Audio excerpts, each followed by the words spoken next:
दोस्तों, मैं एक नया नॉवल एक्सप्लेन करना शुरू करने वाला हूँ। चिंता मत कीजिए, पुराना नॉवल भी जारी रहेगा और उसके आने वाले चैप्टर्स की एक्सप्लेनेशन भी मिलती रहेगी। इस नए नॉवल को देखकर कमेंट्स में बताइए कि आपको यह कैसा लगा। आपकी राय मेरे लिए बहुत महत्वपूर्ण है।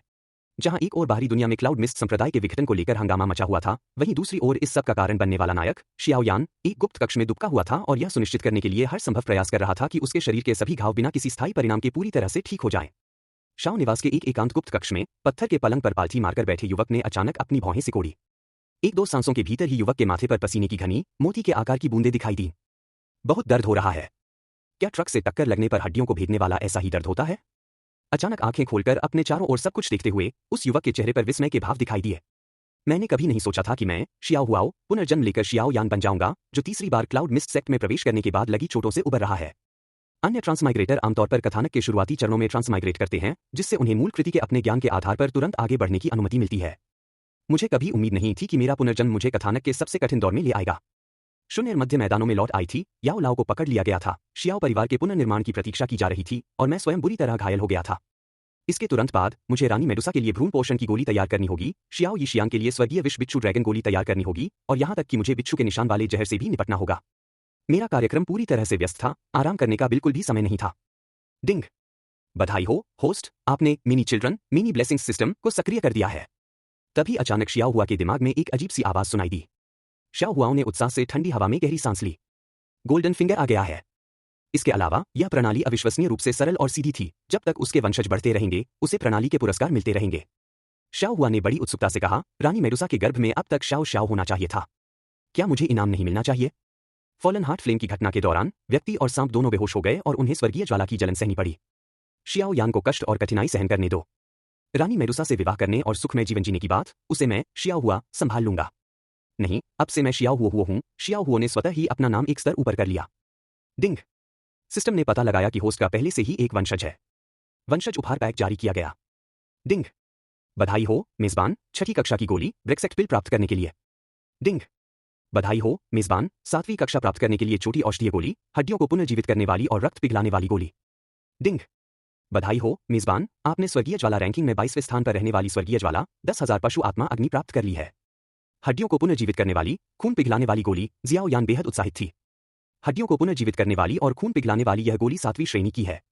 छोटी औषधीय गोली, एक ऐसी आध्यात्मिक गोली जिसके बारे में अफवाह है कि यह किसी व्यक्ति को तब तक बचा सकती है जब तक उसमें सांस बाकी है। एक दृष्टिकोण से देखा जाए तो हड्डियों को पुनर्जीवित करने वाली और खून पिघलाने वाली इस गोली को 8वीं कक्षा में रखना भी अनुचित है। पद अत्यधिक नहीं होगा। इसके विचित्र और चमत्कारी प्रभाव इसे उनके बीच स्थान पाने का कुछ हद तक हकदार बनाते हैं। इस समय शियाओ यान को ठीक इसी तरह की औषधीय गोली की जरूरत थी जो चोटों को जल्दी ठीक कर सके। शरीर से औषधि की गोली निकालने के बाद गुप्त कक्ष में एक मादक औषधीय सुगंध फैल गई। महज एक सांस लेने से ही मन को थोड़ी ताजगी का अनुभव हुआ। जैसे ही उसने औषधीय गोली को अपने मुंह में रखा, वह अंदर जाते ही तुरंत पिघल गई और एक गर्म ऊर्जा में बदल गई जो धीरे धीरे उसके शरीर में फैल गई, अंततः तेजी से उसके अंगों और हड्डियों में फैल गई, जिससे शियाओ यान का पूरा शरीर एक गर्म अनुभूति से भर गया। पुनर्जन्म के बाद से उसे जो दर्द हो रहा था, वह तुरंत और काफी हद तक कम हो गया। शियाओ यान ने हस्त मुद्राएं बनाई और बर्निंग टेक्निक का अभ्यास शुरू किया। खेती की तकनीक। Purple flame, green lotus core flame और फॉलन हार्ट फ्लेम को ग्रहण करने के बाद बर्निंग टेक्निक अर्थ रैंक में विकसित हो गई थी। निम्न श्रेणी इसकी संवर्धन तकनीक इसकी संवर्धन गति को भयावह रूप से तेज बनाती है। जलने की तकनीक में सुधार के तहत साधना तकनीक के कारण शियाओ यान के शरीर में क्षतिग्रस्त नसें, टूटी हुई हड्डी हथेली और अन्य चोटें तेजी से और स्पष्ट गति से ठीक हो रही थी। इसके अलावा इस 7वीं श्रेणी के भयानक औषधीय गुणों से लाभ उठाते हुए छोटी औषधीय गोली के माध्यम से जियाओ यान ने निर्धारित समय से पहले ही डो हुआंग अवरोध को छू लिया और अपनी सफलता की शुरुआत करने के अवसर का लाभ उठाया। पल भर में शियाओ निवास के आसपास की आकाश और पृथ्वी की ऊर्जा उबलते पानी की तरह हिंसक रूप से उतार चढ़ाव करने लगी। घनी आकाशीय और पृथ्वीय ऊर्जा तेजी से उस गुप्त कक्ष की ओर एकत्रित होने लगी जहां शियाओ यान स्थित थी और उसकी गति लगातार बढ़ती गई। अंततः शियाओ निवास के ऊपर आकाश में कई हजार मीटर चौड़ा एक ऊर्जा भंवर बन गया। आकाश और पृथ्वी की ऊर्जा के हिंसक प्रवाह को महसूस करते हुए कई आकृतियां विभिन्न दिशाओं से दौड़कर आईं। आगमन करने वालों में शाही परिवार के जिया शिंगटियन, मित्तल परिवार के हाई बोडोंग, कीमियागर संघ के अध्यक्ष फामा, नालन परिवार के नालन जी, मु परिवार के मुचेन आदि शामिल थे। अचानक अंतरिक्ष थोड़ा मुड़ा और दो आकृतियां, एक लंबी और एक छोटी, अजीब तरह से प्रकट हुई। लंबी कदकाठी वाली वह महिला लाल रंग की पोशाक पहने थी। उसका सुंदर चेहरा एक अजीब से आकर्षण से भरा हुआ था, फिर भी वह पाले की तरह ठंडी थी, जिससे उसकी ओर सीधे देखना असंभव था। उसके बगल में एक छोटी लड़की थी जिसकी गहरी रत्न जैसी आंखें आश्चर्य से ऊर्जा के भंवर को घूर रही थी। वे दोनों वास्तव में रानी मेडुसा और जियान थी। आने वालों को देखकर हाई बोडोंग के होंठ अपने आप फड़कने लगे। ऐसा प्रतीत होता था कि वह सर्पमानव कबीले के प्रति भय रखता था। इस जीवनकाल में क्वीन को हराना मुश्किल होगा। अपनी भावनाओं को शांत करते हुए और बढ़ती हुई स्वर्ग और पृथ्वी की ऊर्जा को देखते हुए हाई बोडोंग ने आश्चर्य से कहा, यह पैमाना। शियाओ यान जल्द ही डो हुआंग रैंक में प्रवेश करने वाला है। एक डू हुआंग विशेषज्ञ होने के नाते वह स्वाभाविक रूप से जानता था कि डू वांग और डू हुआंग के बीच का अंतर कितना विशाल और पार करना कितना कठिन था। उस समय वह डू वांग होटल में रुका था। लगभग 10 वर्षों तक शिखर पर रहने के बाद संयोगवश एक अवसर की बदौलत ही उसे सफलता मिली।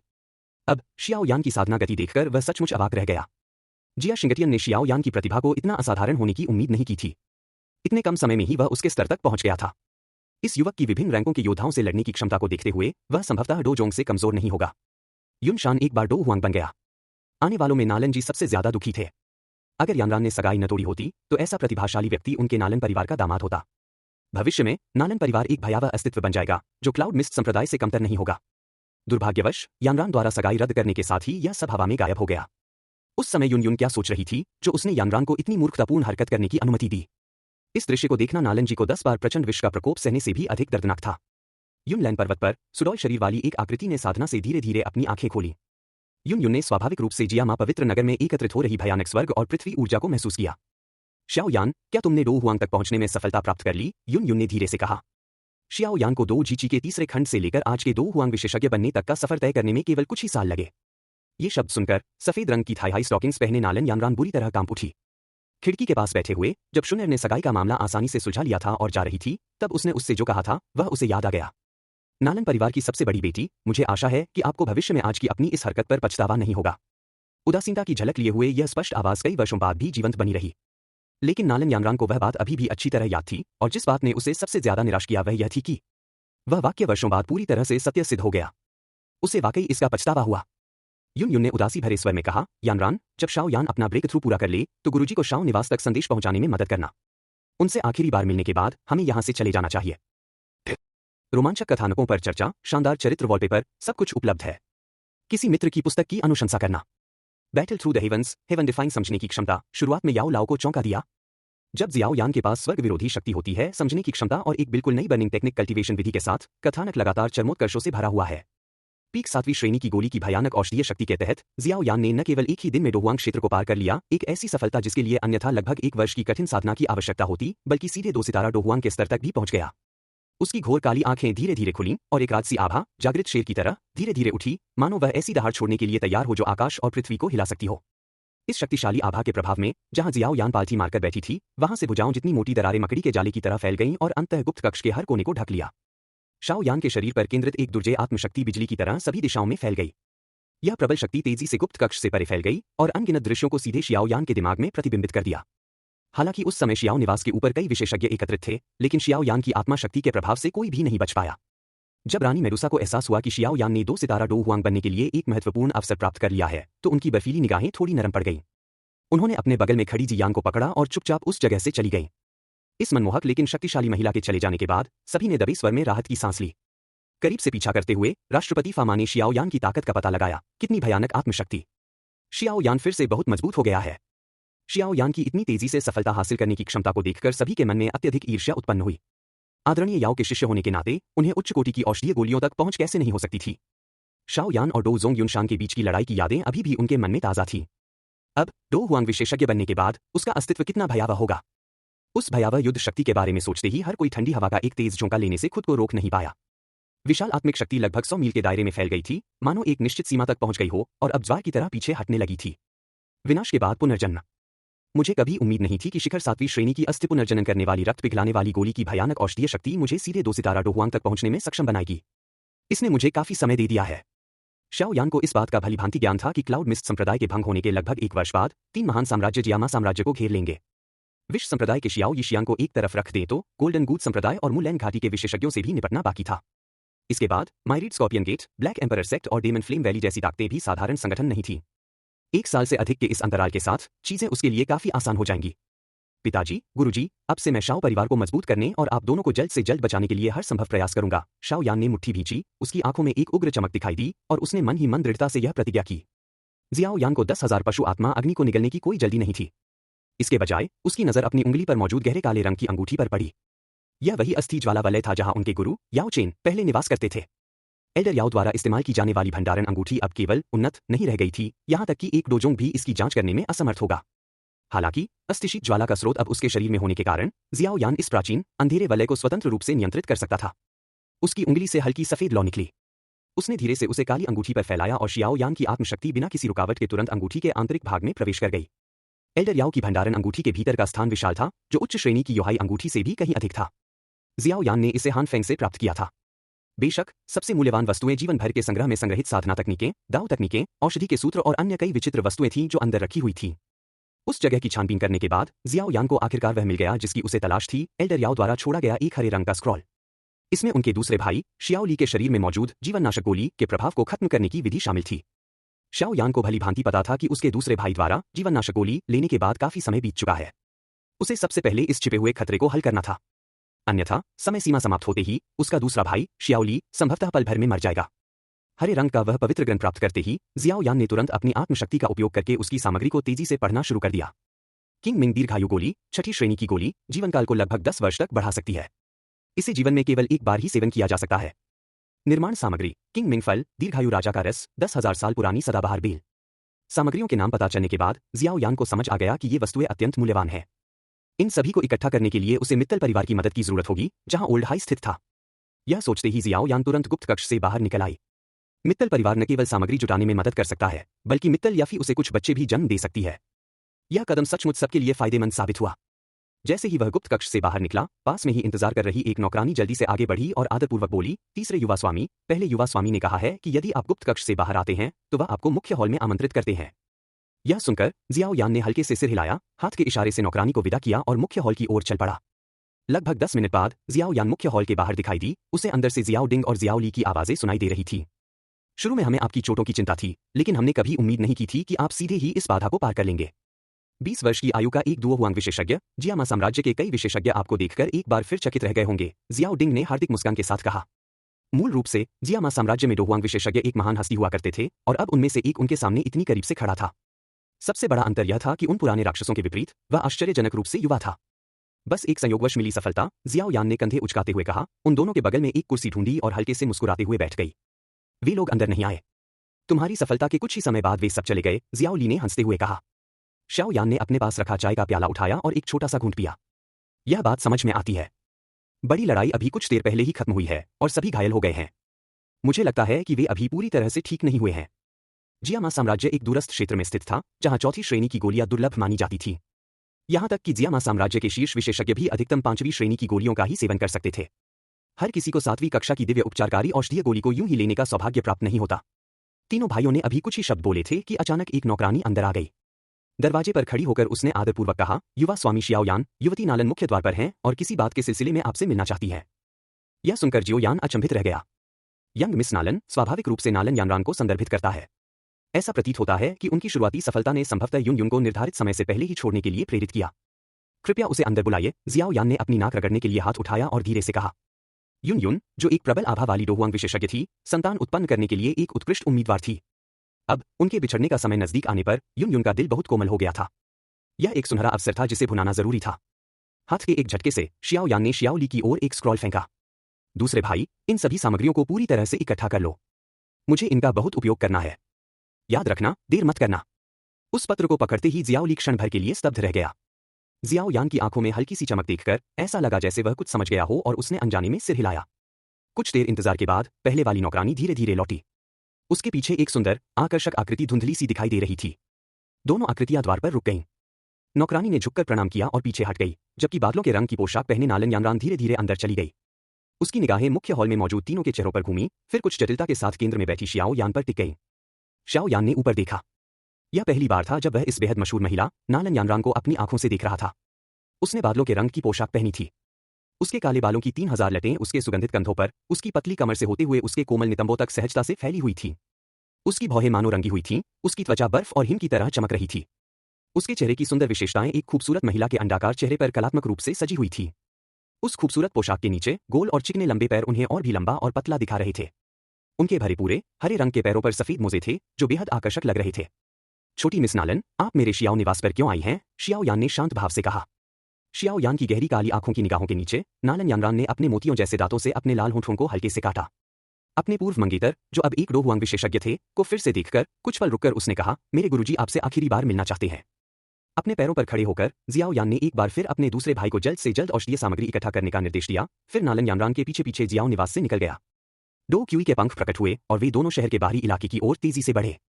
हालांकि दोनों ऊर्जा पंख थे, एक सियान और दूसरा हरा, रंग में समान होने के बावजूद जियाओ यान के पंख स्पष्ट रूप से कहीं अधिक ठोस थे, जिनके चारों ओर प्रचंड अग्निगुण वाली स्वर्ग और पृथ्वी ऊर्जा घूम रही थी। यह एक डू हुआंग विशेषज्ञ की क्षमता थी, एक ही गुण की स्वर्ग और पृथ्वी की ऊर्जा की विशाल मात्रा को जुटाने की क्षमता। नालन यानरान की निगाहें शियाओ यान के साफ सुथरे, सुंदर और शांत चेहरे पर ठहर गईं, उनकी आंखों में हल्का सा उतार चढ़ाव आया। 3 साल पहले की तुलना में जियाओ यान काफी परिपक्व हो गया था और अधिक गंभीर और तीक्ष्ण बुद्धि का हो गया था। संभवतः उसने इन 3 वर्षों में बहुत कुछ अनुभव किया था। अपने सामने काले वस्त्र पहने युवक को देखकर नालन यानरान का मन थोड़ा स्तब्ध रह गया। उसे अचानक वर्षों पहले की वह घटना याद आ गई जिसने उन दोनों के रिश्ते को बदल दिया था। उस दिन क्लाउड मिस्ट संप्रदाय की प्रतिष्ठा पर भरोसा करते हुए उसने उनकी सगाई तोड़ दी, जिससे उस युवक के पहले से ही कम होते गौरव को गंभीर रूप से चोट पहुंची, जो उसकी क्षीण होती रोऊची के कारण और भी कम हो गया था। आज भी उसे उस वर्ष उस युवक की आंखों में व्याप्त क्रोध और उसके द्वारा बोले गए ठंडे, कठोर शब्दों की श्रृंखला स्पष्ट रूप से याद थी, जो उस समय बचकाना प्रतीत हुए थे। लेकिन अब जिन शब्दों को वह कभी बचकाना समझती थी, वे पूरी तरह सच हो चुके थे। यह सोचते ही नालन यानरान के होठों के कोने से थोड़ी सी कड़वाहट झलक उठी। उसने खुद पर व्यंग्य करते हुए कहा, दरअसल उस समय की बात पर मुझे अब वाकई पछतावा है। अगर मैं जानबूझकर शाओ परिवार के पास न गई होती, तो शायद शाओ परिवार और क्लाउड मिस्ट सेक्ट दोनों ही ठीक ठाक होते। सिर्फ पछतावा करने से कोई फायदा नहीं। बेहतर है कि हम सुधार के बारे में सोचें, जियाओ यान ने गहरी सांस ली और अर्थपूर्ण ढंग से कहा। दूर से भी एक डो हुआंग विशेषज्ञ की तीव्र इंद्रियों ने उसे नालन यानरान से आने वाली ताजा, मोहक सुगंध को महसूस करने की अनुमति दी। अब 20 साल से अधिक उम्र की नालन यानरान में स्पष्ट रूप से अपनी शिक्षिका की कुछ परिपक्वता आ गई थी। वह बच्चे पैदा करने के लिए भी उपयुक्त होगी। शियाओ यान उसे जाने कैसे दे सकती थी? अपनी दिव्य दृष्टि से जियाओ यान को विश्वास नहीं था कि अगर नालन यानरान जियाओ परिवार के पास नहीं गई होती, तो जियाओ परिवार और क्लाउड मिस्ट संप्रदाय दोनों ठीक होते। केवल क्लाउड मिस्ट सेक्ट ही नहीं, बल्कि क्लाउड मिस्ट सेक्ट के पीछे स्थित हॉल ऑफ सोल्स की भी नजर शियाओ परिवार पर थी। युनशान के स्वभाव को देखते हुए भले ही नालन यानरान शियाओ परिवार के पास न गई होती, फिर भी वह आत्माओं के हॉल से रक्षक वू के आदेशों का पालन करता। अगर सचमुच ऐसी नौबत आ जाती, तो यह शियाओ परिवार के लिए एक बुरे सपने जैसा होता। आखिरकार एक ऐसा दोस्त जो किसी भी समय आपके खिलाफ हो सकता है, एक स्पष्ट दुश्मन से कहीं अधिक भयावह होता है। अगर वे क्लाउड मिस्ट सेक्ट की निगरानी में रहते, तो शियाओ परिवार में अब तक शायद केवल 2 ही सदस्य बचे होते। नालन यानरान के प्रयासों के कारण ही शियाओ परिवार को वुतान शहर से भागना पड़ा।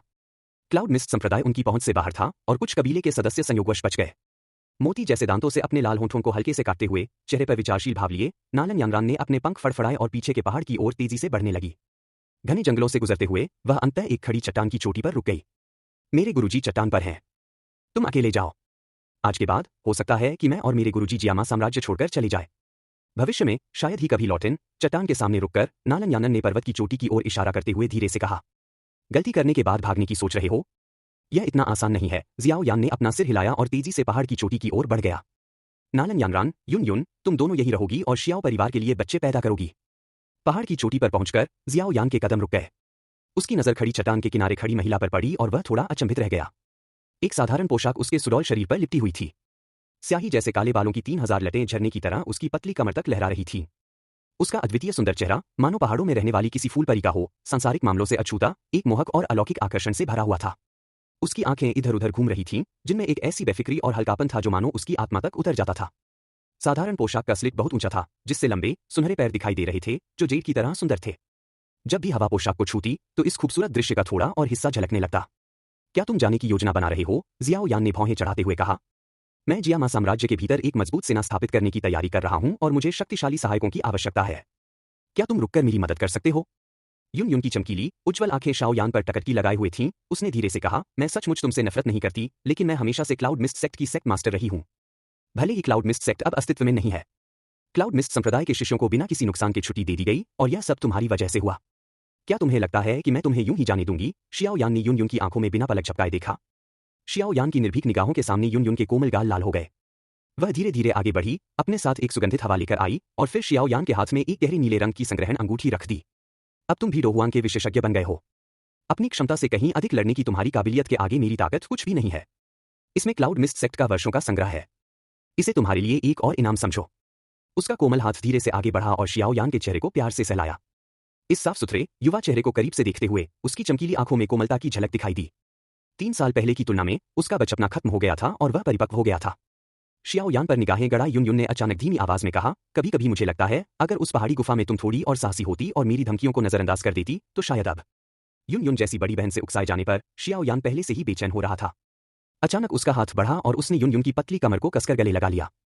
उसकी आवाज भारी थी। उसने कहा, अभी भी देर नहीं हुई है। शियाओ यान द्वारा जबरदस्ती गले लगाए जाने पर युन युन के बर्फ जैसे सफेद गालों पर हल्की सी लाली आ गई। उसने धीरे से छटपटाने की कोशिश की, लेकिन शाओ यान ने उसे और कसकर पकड़ लिया। शाओ यान जानता था कि यून इस समय उसके प्रति बहुत उदार थी। इससे उसका साहस तुरंत कई गुना बढ़ गया। उन मोहक सुंदर आंखों में छिपी भावनाओं को देखकर उसके दिल में एक आवेग उमड़ पड़ा। उसने जोर से उसकी पतली, बर्फ जैसी सफेद ठुड्डी को पकड़ा और फिर उसकी आश्चर्यचकित निगाहों के सामने अपने होंठ उसके कोमल, मोहक लाल होंठों से सटा दिए। शाओ यान के तीव्र हमले की चपेट में आकर यून बस एक धीमी सी सिसकी ही भर सकी। उसके पतले हाथों ने उसकी छाती पर दबाव डाला, लेकिन यह प्रयास कमजोर और शक्तिहीन था। उसमें किसी भी डो हुआंग विशेषज्ञ की ताकत नहीं थी, मानो वह एक नाजुक महिला हो जिसमें मुर्गी को बांधने की भी ताकत न हो। छोड़ो भी, वैसे भी मैं जा ही रही हूं, तो इस नन्हे साथी को एक बार छूट दे देती हूं। अपने दिल में एक हल्की सी आह भरते हुए यून ने धीरे धीरे अपनी आंखें बंद कर लीं। उसके कसकर बंद मोती जैसे दांत थोड़े से खुल गए, जिससे उसके दबंग आक्रमण को अंदर आने का मौका मिल गया। चट्टान के एक कोने पर नालन यानरान ने अपना पतला हाथ हल्के से पत्थर की दीवार पर टिका दिया। दूर खड़े उन दोनों को निहारते हुए उसकी निगाहें जटिल थीं। सफेद रंग की थाई हाई स्टॉकिंग्स पहने उसके सुंदर पैर मानो वहीं जमे खड़े थे, मानो हिल ही नहीं रहे थे। कुछ देर बाद जियाओ यान ने डो हुआंग विशेषज्ञ की उमड़ती हुई आभा को नियंत्रित करते हुए कहा, मैंने क्लाउड मिस्ट संप्रदाय के शिष्यों को तो छोड़ ही दिया है। जहां तक आपकी बात है, क्लाउड मिस्ट संप्रदाय के संप्रदाय अध्यक्ष, मुझे आपको उचित दंड देना ही होगा। तुम मुझे कैसे दंडित करने का इरादा रखते हो? यून ने ताजी हवा में एक गहरी सांस ली, उसकी खुबानी जैसी आंखें धीरे से झपकी। तुम्हें शाओ परिवार के लिए ढेर सारे बच्चे पैदा करने की सजा मिलेगी, शाओ यान ने शरारती हंसी हंसते हुए कहा। यून कुछ कहने ही वाली थी कि तीव्र दर्द के कारण उसकी कोमल भौहें सिकुड़ गईं। उसके सारे शब्द सिसकियों में बदल गए। दूर तक देखते हुए नालन यानरान की चमकीली, नम आंखें थोड़ी चौड़ी हो गईं। शिक्षक, लयबद्ध ढोल की थाप जैसी आवाजें सुनते हुए नालन यानरान ने अपने चमकदार हरे रंग के होंठों को हल्के से काटा और उसकी हृदय गति लगातार तेज होती जा रही थी। असल में उसे मुख्य महिला किरदार होना चाहिए था। अगले 3 दिनों में नालन यानरान ने अपनी शिक्षिका को शादी की पोशाक पहने हुए भी देखा। चमकीले लाल रंग के शादी के गाउन में सजी उनकी शिक्षिका यून और भी अधिक पवित्र और तेजस्वी लग रही थी। उनकी त्वचा, जो पाले और बर्फ से भी अधिक गोरी थी, उनका दमकता हुआ चेहरा और उनकी कोमल विशेषताएं इस क्षण पूर्ण रूप से निखर रही थीं, जिससे वे सूर्य के प्रकाश में किसी धार्मिक संत की तरह चमक रही थी। नालन यानरान ने शियाओ यान की निगाहों में जलती हुई गर्मी को स्पष्ट रूप से देखा। उसका दिल पछतावे से भर गया। अगर उस समय जो हुआ वह न होता, तो उसे भी यही सब मिलना चाहिए था। शायद वह और शियाओ यान जियामा साम्राज्य में एक महान जोड़ी बन सकते थे। दुर्भाग्य से नालन यानरान ने उदास होकर आह भरी। सुबह सुबह सूरज की किरणें एक कोण से पड़ रही थीं, जिससे क्लाउड मिस्ट सेक्ट के पीछे का पहाड़ सोने की एक परत से ढक गया था। एक साधारण पोशाक पहने और अपने काले बालों में फीनिक्स का आभूषण लगाए यून की त्वचा आज गुलाबी चमक से दमक रही थी, इतनी कोमल कि मानो उसमें से पानी निचोड़ा जा सकता हो। उसकी लंबी, पतली भौहें मनमोहक और आकर्षक थीं, और उसकी गहरी, चमकीली आंखें शास्त्रीय सौंदर्य से परिपूर्ण थीं। उसका सुंदर चेहरा उसे किसी पवित्र भूमि से संसार को बचाने आई संतनी जैसा बना रहा था, मानो वह किसी पवित्र आकर्षण से परिपूर्ण हो। घास पर सो रही शियाओ यान को देखकर और पिछले 3 दिनों की साधना को याद करते हुए यून के गाल अपने आप ही लाल हो गए। छोटे बच्चे, अब मेरे जाने का समय हो गया है। डिंग। पता चला कि यून गर्भवती है। मेजबान को एक संतान उपहार पैक दिया जा रहा है। क्या मेजबान उपहार पैक खोलना चाहेंगे? सिस्टम की आवाज सुनकर जियाओ यान ने अचानक अपनी आंखें खोली और यून की बाह पकड़ने के लिए हाथ बढ़ाया। तुम कहां जाने की योजना बना रही हो? अरे, तुम जाग गए, यून चौंक कर चिल्ला उठी। पिछले कुछ दिनों में इतनी जोरदार साधना के बाद भी जियाओ यान वास्तव में अभी भी इतना ऊर्जावान था। उसे सच में नहीं पता था कि भविष्य में कौन उसे संभाल पाएगा। अपनी हथेली पर हल्का सा दबाव डालते हुए जियाओ यान घास से उठ खड़ा हुआ और कंधे उचकाते हुए बोला, मेरी पत्नी और बच्चा भागने ही वाले हैं, मैं कैसे नहीं जाग सकता? बच्ची, यून ने हैरानी से कहा, मानो बिजली का झटका लगने से वह क्षण भर के लिए वहीं जम गई हो। काफी देर बाद यून ने अविश्वास से अपना गोरा हाथ अपने सपाट पेट पर रखा। मैं मां बनने वाली हूं। एक विशाल चट्टान के पीछे नालन यानरान ने अपने गुलाबी होंठों को ढकने के लिए अपना हाथ उठाया। उसकी आंखें लाल हो गईं। शिक्षक के पास वास्तव में शियाओ यान का बच्चा है। डिंग। मेजबान को छठी कक्षा की एक गोली, हुआंगजी गोली प्राप्त करने के लिए बधाई। डिंग। मेजबान को छठी कक्षा की एक गोली, ब्रेक्सेट गोली प्राप्त करने के लिए बधाई।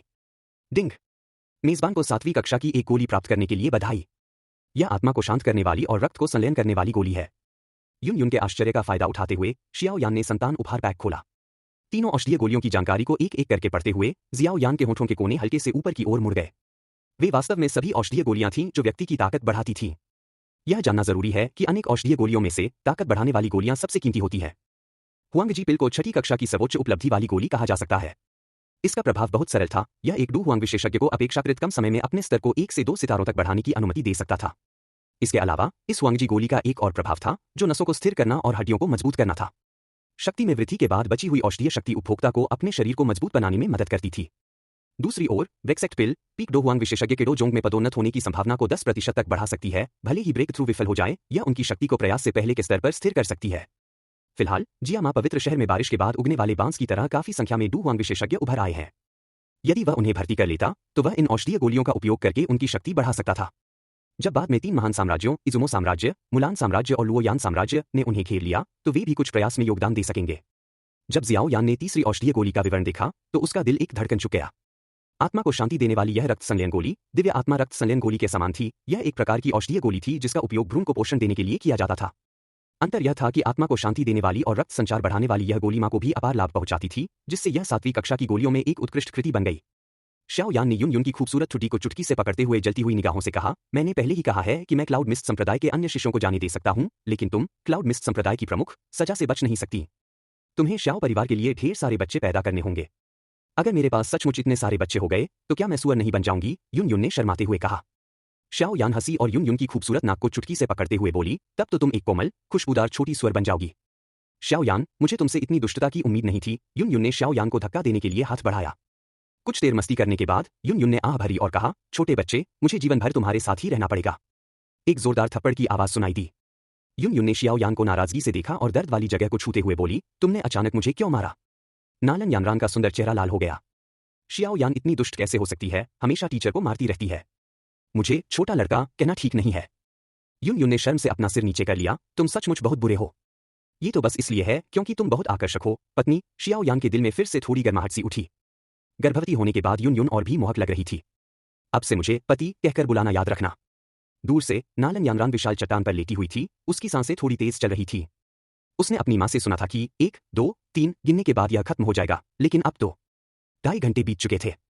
युन युन ने अपने गोरे हाथ से अपने होंठ पोंछे। कुछ बार कोशिश करने के बाद उसने दवा देने के कुछ तरीके भी सीख लिए थे। एक उच्च कोटि की डो हुआंग विशेषज्ञ की समझ कितनी अद्भुत थी। मुझे जीवन भर तुम्हारे साथ ही रहना पड़ेगा। युन युन ने अपनी खूबसूरत आंखों को झपकाते हुए श्याओ यान को देखा, जो एक भव्य स्वामी की तरह व्यवहार कर रहा था। अगर तुम भाग भी जाओगी तो मैं तुम्हें पकड़कर वापस ले आऊंगी, श्याओ यान ने गंभीरता से कहा। युनर, तुम गर्भवती हो, इसलिए तुम्हें हर चीज में सावधानी बरतनी चाहिए।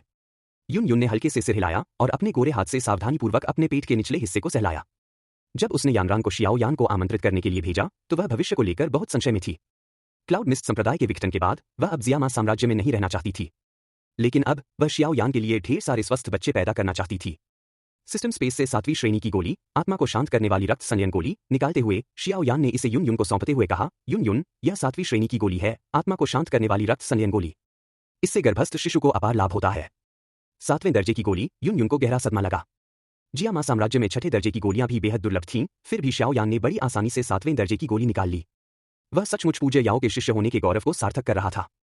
नाक सिकोड़ते हुए युन युन ने कुछ ईर्ष्यालु भाव से कहा, तुम्हें तो बस बच्चे की ही चिंता है। युन युन का स्त्री जैसा व्यवहार देखकर श्याओ यान को थोड़ी हंसी आ गई। वैसे तो गर्भवती महिलाओं में अक्सर भावनात्मक उतार चढ़ाव देखने को मिलते हैं, लेकिन युन युन तो अभी अभी गर्भवती हुई थी और अभी से ही ऐसी प्रतिक्रिया दे रही थी। किसने कहा? श्याओ यान ने सिर हिलाते हुए गंभीर चेहरे से कहा, मुझे भी अपने लिए बचे हुए भोजन की चिंता है। बुरा? युन युन ने नखरे से कहा। उसका कोमल शरीर तुरंत नरम पड़ गया। श्याओ यान मुस्कुराते हुए बोली, दरअसल यह दवा मां के लिए भी बहुत फायदेमंद है, वरना यह उच्च गुणवत्ता वाली 7वीं श्रेणी की दवा कैसे हो सकती थी? औषधीय गोली। सच में? युन युन ने श्याओ यान की ओर देखा, वह बेहद भावुक हो गई थी। एक टियर 7 जियामा साम्राज्य में औषधीय गोली एक अमूल्य खजाना थी, फिर भी जियाओ यान ने इसे इतनी लापरवाही से उसे सेवन करने के लिए दे दिया था। और तो और, यह सिर्फ बच्चे के लिए ही नहीं था। नालन यानरान की आंखें लाल हो गईं। शिक्षक, दादाजी, पिताजी, मुझे इसका बहुत अफसोस है। अगर उसने वह मूर्खतापूर्ण काम न किया होता तो टियर 7 का उपभोग करने वाला व्यक्ति अब तो निश्चित रूप से वही औषधीय गोली होती। अपना हाथ उसके कपड़े से हटाकर श्याओ यान खड़ी हुई और एक तरफ जाकर बैठ गई। अपनी अस्तव्यस्त पोशाक को समेटते हुए युन युन का चेहरा लाल हो गया जब उसने अपने हाथ में गोल चमकदार नीली गोली को देखा और फिर धीरे से उसे अपने गुलाबी मुंह में रख लिया। जैसे ही गोली उसके मुंह में गई, वह पिघल गई और ऊर्जा की एक गर्म धारा में बदल गई जो उसके अंगों और हड्डियों में फैल गई। युन युन चकित रह गई, क्या यह किसी 7वीं श्रेणी की गोली की औषधीय शक्ति थी? इतना विशाल, फिर भी इतना कोमल। उसके पूरे शरीर में एक गर्माहट का एहसास हो रहा था, खासकर उसके पेट के निचले हिस्से में, जो काफी गर्म महसूस हो रहा था। एक उन्नत गहन पद खेती की तकनीक। युन युन से निकलती हरी रोशनी को देखकर जियाओ यान ने थोड़ा भौहें सिकोड़ी। वह भूल गया था कि जियामा साम्राज्य एक दूरस्थ स्थान था, यहां तक कि क्लाउड मिस्ट संप्रदाय भी केवल साधना कर सकता था। विकसित बेहतरीन स्तर की गहन रैंक तकनीकें। उन्नत उत्पादों में इसकी गुणवत्ता श्रेष्ठ हो सकती है। इसमें गहन श्रेणी की तकनीकें थीं, लेकिन अंततः यह पृथ्वी श्रेणी से हीन साबित हुई। मेरी पत्नी यूनेर द्वारा औषधीय शक्ति का संयोजन पूरा हो जाने के बाद मैं उसकी साधना तकनीक बदल दूंगा। अपने अंगों को फैलाते हुए जियाओ यान की आंखों में चमक आ गई। 10,000 पशु आत्मा अग्नि को परिष्कृत करना शुरू करो। धीरे धीरे खुद से कुछ बुदबुदाते हुए जियाओ यान के हाथ के हाव भाव बदल गए और उसकी आंखें धीरे धीरे बंद हो गईं। जैसे ही उसकी आंखें बंद हुईं, आसपास की दुनिया की ऊर्जा में थोड़ी विकृति के साथ लहरें उठीं, जिससे एक मायावी अनुभूति हुई। उन दोनों को साधना की अवस्था में जाते देख नालन यानरान आखिरकार चट्टान के पीछे से बाहर निकली। उसके कोमल हाथ ने उसकी चिपचिपी सफेद जांघों तक की स्टॉकिंग्स को पकड़ा। यह सोचकर कि वे इस हालत में क्यों आ गई थीं, उसका चेहरा तुरंत लाल हो गया। उसके पीठ पर 2 ऊंचे पंख प्रकट हुए और नालन यानरान अपने निवास की ओर उड़ गई। उसे स्नान करके नए कपड़े पहनने थे। उसके गुरु सचमुच अपनी साधना अवस्था में प्रवेश करते हुए शियाओ यान का चेहरा शांत जल की तरह स्थिर था। उसका मन पूरी तरह से उसके शरीर के भीतर दिव्य ज्वालाओं के विचित्र संलयन में लीन था।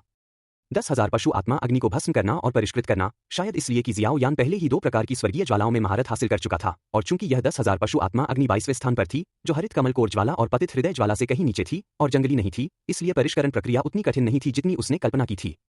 ग्लेच्ड लोटस हार्ट फायर की तीव्र ज्वाला के तहत 10,000 बीस्ट स्पिरिट फायर ने जल्द ही संलयन के संकेत दिखाए। हालांकि यह प्रक्रिया अत्यंत धीमी थी, लेकिन सुचारू रूप से हुई और कोई अनियंत्रित विसंगति नहीं हुई। इस रफ्तार से कुछ ही दिनों में जियाओ यान को पूरा भरोसा था कि वह 10,000 पशु आत्मा अग्नि को सफलतापूर्वक परिष्कृत कर सकता है। तब तक उसके शरीर में 3 प्रकार की दिव्य ज्वालाएं मौजूद होंगी। इनमें उसके गुरु द्वारा छोड़ी गई अस्थिकंपकंपी पैदा करने वाली ज्वाला भी शामिल है।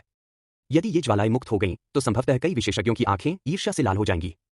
दिव्य ज्वालाएं ऐसी वस्तुएं थीं जिन्हें प्राप्त करना भी एक साधारण व्यक्ति के लिए सौभाग्य की बात होती थी। 4 बच्चे होना सचमुच अकल्पनीय था।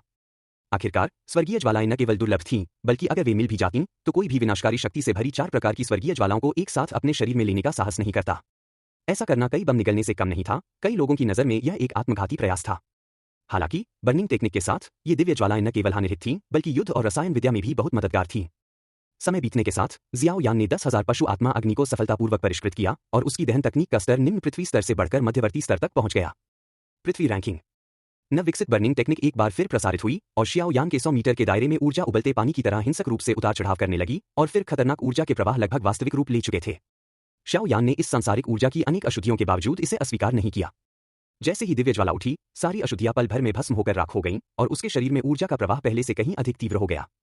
यह उग्रता केवल परिसंचरण की गति में ही नहीं थी, ऊर्जा अवशोषण, शोधन और नियंत्रण जैसे चरणों में भी पहले की तुलना में एक अभूतपूर्व परिवर्तन आया था।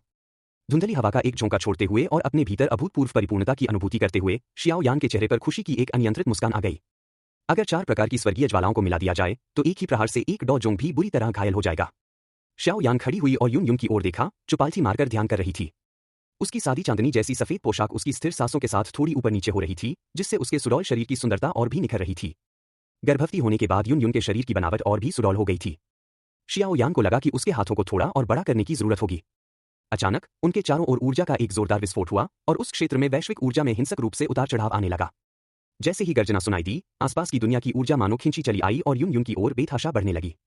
अचानक हुए इस बदलाव को देखकर नालन यामरान, जो अभी अभी नहाकर कपड़े बदल चुकी थी, आश्चर्य से बैक माउंटेन की ओर देखने लगी। क्या ऐसा हो सकता है कि शिक्षक सफलता पाने के लिए बेताब हैं? उसने टियर 7 की गोली नहीं खाई थी, लेकिन वह जानती थी कि पूज्य याओ के शिष्य द्वारा दी गई कोई भी चीज अत्यंत मूल्यवान होगी। उस भयावह वैश्विक ऊर्जा ने जियामा पवित्र शहर के विभिन्न विशेषज्ञों के दिलों को भी धड़का दिया। क्या यह वही शाओ यान हो सकता है जिसने फिर से अपनी शक्ति का प्रदर्शन किया हो? लेकिन एक दो हुआंग के रूप में उसकी ताकत के साथ वह विश्व ऊर्जा में इस तरह की गड़बड़ी कैसे पैदा कर सकता है? हाई बोडोंग ने आश्चर्य से कहा। फिर अचानक उसे कुछ याद आ गया। क्लाउड मिस्ट सेक्ट की दिशा। क्या यह वही महिला यून यून हो सकती है? यून यून की सूरत के बारे में सोचते हुए हाई बोडोंग को यह मानना पड़ा कि उसकी सुंदरता असाधारण रूप से उत्कृष्ट थी। उसकी पीठ पर बर्फ के पंख प्रकट हुए और हाई बोडोंग तुरंत क्लाउड मिस्ट सेक्ट के बैक माउंटेन की ओर उड़ गया।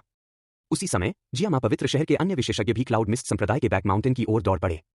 अपनी वर्तमान स्थिति के बावजूद क्लाउड मिस्ट सेक्ट, जो कभी एक विशालकाय संस्था थी, एक ऐसी इकाई बनी रही जिससे वे सावधान रहते थे। भीड़ बैक माउंटेन में प्रवेश नहीं कर पाई। जैसे ही यून यून की सफलता निकट आई, विश्व ऊर्जा ने दर्जनों फीट चौड़ा एक भंवर बना लिया और आसपास की ऊर्जा उसकी सहायता के लिए उमड़ पड़ी। हरे पंखों के साथ हवा में मंडरा रही शाओ यान को देखकर हाई बोडोंग ने पूछा, शाओ यान, क्या हो रहा है? अध्याय 4 अवरुद्ध हो गया। ओ ओल्ड हाई यून डोजोंग में प्रवेश करने ही वाली है, जिसके कारण यह घटना घटी और सभी लोग परेशान हो गए। जियाओ यान ने भीड़ की ओर देखते हुए हल्की सी मुस्कान दी। यूनर, हाई बोडोंग ने अजीब भाव से शियाओ यान की ओर देखा।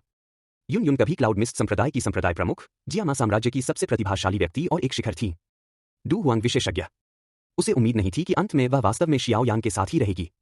पिछली घटनाओं के आधार पर हाई बोडोंग ने अनुमान लगाया था कि उनका रिश्ता गहरा है और भविष्य में और भी विकसित हो सकता है, लेकिन उसे शियाओ यान के इतने निर्णायक होने की उम्मीद नहीं थी। इतने कम समय में ही उसने यून यून का दिल जीत लिया था। दुर्भाग्यवश क्लाउड मिस्ट संप्रदाय की दूरदर्शिता काफी कमजोर थी। अगर उन्होंने नालन यामरान की शादी शियाओ यान से पहले ही तय कर दी होती, तो संप्रदाय का विघटन नहीं होता। दो जोंग में सफलता, जिया शिंगटियन ने हाँफते हुए कहा। क्लाउड मिस्ट संप्रदाय की किस्मत वाकई अच्छी थी। दो जोंग के ठीक बाद यून शान की मृत्यु हो गई। यून यून पहले ही सफलता के शिखर पर पहुंचने ही वाली थी। अन्य लोगों के चेहरे पर भी हैरानी के भाव थे। उनकी समझ के अनुसार यून यून की शक्ति अभी भी दो जोंग तक पहुंचने से काफी दूर होनी चाहिए थी। इतनी जल्दी सफलता हासिल कर पाना स्पष्ट रूप से शियाओ यान से संबंधित था। आदरणीय याओ के शिष्य के रूप में कौन जानता है कि दुर्लभ औषधीय गोली किस श्रेणी की है? जियाओ यान ने उपलब्ध कराया था। नालन जी को बेहद कड़वाहट महसूस हुई। अगर युन युन ने उस समय यानरान की मूर्खतापूर्ण हरकतों पर सहमति न दी होती तो आज डोजोंग तक पहुंचने वाली उनकी पोती यानरान होती। अब युन युन को अपार लाभ प्राप्त हुआ था, जबकि उसकी पोती ने न केवल अपने मंगेतर को खो दिया था बल्कि अपनी प्रतिष्ठा भी बर्बाद कर दी थी। हाई बोडोंग के शियाओ यान के साथ अच्छे संबंध थे। डोजोंग में सफलता की खबर सुनकर वह अपने दिल की खुशी को दबा नहीं सका। युन युन ने यह सफलता कैसे हासिल की? अगर संभव हो तो मित्तल परिवार इसके लिए कोई भी कीमत चुकाने को तैयार है। शाही परिवार भी कोई भी कीमत चुकाने को तैयार है, जिया शिंगटियन ने तुरंत कहा। शाओ यान अपनी हंसी नहीं रोक पाई और बोली, यूनर ने जो गोली ली थी वह भ्रूण पोषण की गोली थी। अगर शरीर की बनावट मेल नहीं खाती तो चाहे आप ज्यादा भी दें, गोली न सिर्फ बेअसर होगी बल्कि शरीर को नुकसान भी पहुंचा सकती है। हाई बोडोंग और जिया शिंगटियन के बूढ़े चेहरे लाल हो गए। किसने सोचा होगा कि यह इस तरह की गोली होगी? हालांकि उन्हें इससे भी ज्यादा चौंकाने वाली बात यह थी कि युन युन वास्तव में गर्भवती थी। सभी लोग शियाओ यान को अजीब भावों से देख रहे थे। युन युन जैसी प्रतिभाशाली महिला को गर्भवती करने का मौका स्वाभाविक रूप से केवल शियाओ यान को ही मिल सकता था, जिसका उससे घनिष्ठ संबंध था। तुम शरारती बच्ची, हाई बोडोंग ने मुस्कुराते हुए मजाक किया, अपने परिवार की उस युवती या फी के बारे में सोचते हुए जिसका दिल पूरी तरह से शियाओ यान पर आ गया था। अगर उसे भी मौका मिल जाए तो भले ही उसकी साधना क्षमता थोड़ी कमजोर हो, शियाओ यान पूज्य याओ की शिष्या थी, कोई भी साधारण औषधि उसे शक्तिशाली बना सकती थी। जिया शिंगटियन की आंखों में गंभीरता आ गई। चाहे कुछ भी हो जाए, युन युन क्लाउड मिस्ट संप्रदाय की संप्रदाय प्रमुख थी और जिया मां पवित्र नगर में शियाओ यान का प्रभाव बढ़ता जा रहा था। अगर यह सिलसिला ऐसे ही चलता रहा तो क्या यह भी एक क्लाउड मिस्ट सेक्ट नहीं बन जाएगा? नालन जी बेहद असंतुष्ट थे। युन युन, तुमने अपने शिष्य को सगाई तोड़ने की अनुमति दी और फिर खुद उसके मंगेतर के साथ समय बिताने का मौका ढूंढा। वह हमेशा से सगाई तोड़ने के खिलाफ थे। अब यह सिद्ध हो गया कि वादे ऐसी चीजें हैं जिनका उल्लंघन बिल्कुल नहीं किया जा सकता, अन्यथा व्यक्ति को भारी दंड भुगतना पड़ेगा। शाओ यान ने अपना सिर खुजाया। उसने सोचा भी नहीं था कि वह सिर्फ 3 दिनों में युन युन को गर्भवती कर देगा। युन युन के संदर्भ में बच्चे पैदा करने में अच्छी वाक्यांश वास्तव में कोई अतिशयोक्ति नहीं थी। वहां मौजूद सभी लोगों को देखकर जियाओ यान ने अपनी मुस्कान वापस ले ली और गंभीरता से कहा, युनशान के एकांतवास से बाहर आने के बाद यूनर की युद्ध शक्ति सील कर दी गई थी। उसके बाद जो घटनाएं हुईं, उनका उससे कोई लेना देना नहीं है। आप सभी शायद जानते होंगे कि वास्तव में शियाओ परिवार पर नजर रखने वाला रहस्यमय हॉल ऑफ सोल्स है। युनशान तो महज हॉल ऑफ सोल्स के हाथों का एक मोहरा था। उस महान युद्ध के बारे में सोचते हुए सभी ने बचे हुए भय के साथ सिर हिलाया। फाइटिंग क्यूई महाद्वीप के शक्तिशाली साम्राज्यों की तुलना में जियामा साम्राज्य बहुत दूर स्थित था। इतनी जबरदस्त शक्ति का सामना करते हुए इन चतुर और अनुभवी लोमड़ियों ने स्वाभाविक रूप से इसके पीछे के तर्क को समझ लिया। कोई आपत्ति न देखकर जियाओ यान ने आगे कहा, क्योंकि मैं मुख्य कारकों को समझ गया था, इसलिए मैंने क्लाउड मिस्ट संप्रदाय के सभी शिष्यों को दोषी नहीं ठहराया, बल्कि इसके विघटन का आदेश दिया। क्लाउड मिस्ट संप्रदाय अब पूरी तरह से अतीत की बात है। यूनर अब से जियाओ परिवार की बहुमात्र होगी। शियाओ परिवार पर बहुत बड़ी विपत्ति आई है, अब परिवार में और सदस्यों को जोड़ने का बिल्कुल सही समय है, हाई बोडोंग ने मुस्कुराते हुए कहा। उसने लगभग शाओ यान को बड़ा होते देखा था। शुरुआत में एक छोटे से डो मास्टर से कुछ ही वर्षों में वह डोहुआंग का ऐसा विशेषज्ञ बन गया था जिस मुकाम तक पहुंचने में हाई बोडोंग को कई साल लगे थे। उनकी क्षमता उनके शुरुआती अनुमानों से कहीं अधिक थी। सभी ने मुस्कुराते हुए बधाई दी। चूंकि आप सभी यहाँ हैं तो मुझे कुछ घोषणा करनी है। जियाओ यान ने गहरी सांस ली और सीधे मुद्दे पर आ गई। क्लाउड मिस्ट संप्रदाय जियामा साम्राज्य से गायब हो चुका है और युनशान की महत्वाकांक्षाएं चकनाचूर हो गई हैं। हालांकि आपको यह भी पता होना चाहिए कि इस महाद्वीप के उत्तर पश्चिमी क्षेत्र में हमारे जियामा साम्राज्य का रुतबा बहुत ऊंचा नहीं है। अतीत में क्लाउड मिस्ट सेक्ट जैसी शक्ति होने के बावजूद उत्तर पश्चिमी क्षेत्र में उसका कोई खास प्रभाव नहीं था। अब जब क्लाउड मिस्ट सेक्ट नष्ट हो गया है तो भले ही एक बड़ा संकट टल गया हो, लेकिन उत्तर पश्चिमी क्षेत्र में जियामा साम्राज्य का रुतबा काफी गिर जाएगा। जियामा साम्राज्य के निवासी होने के नाते आप शायद ऐसा नहीं देखना चाहेंगे, है ना?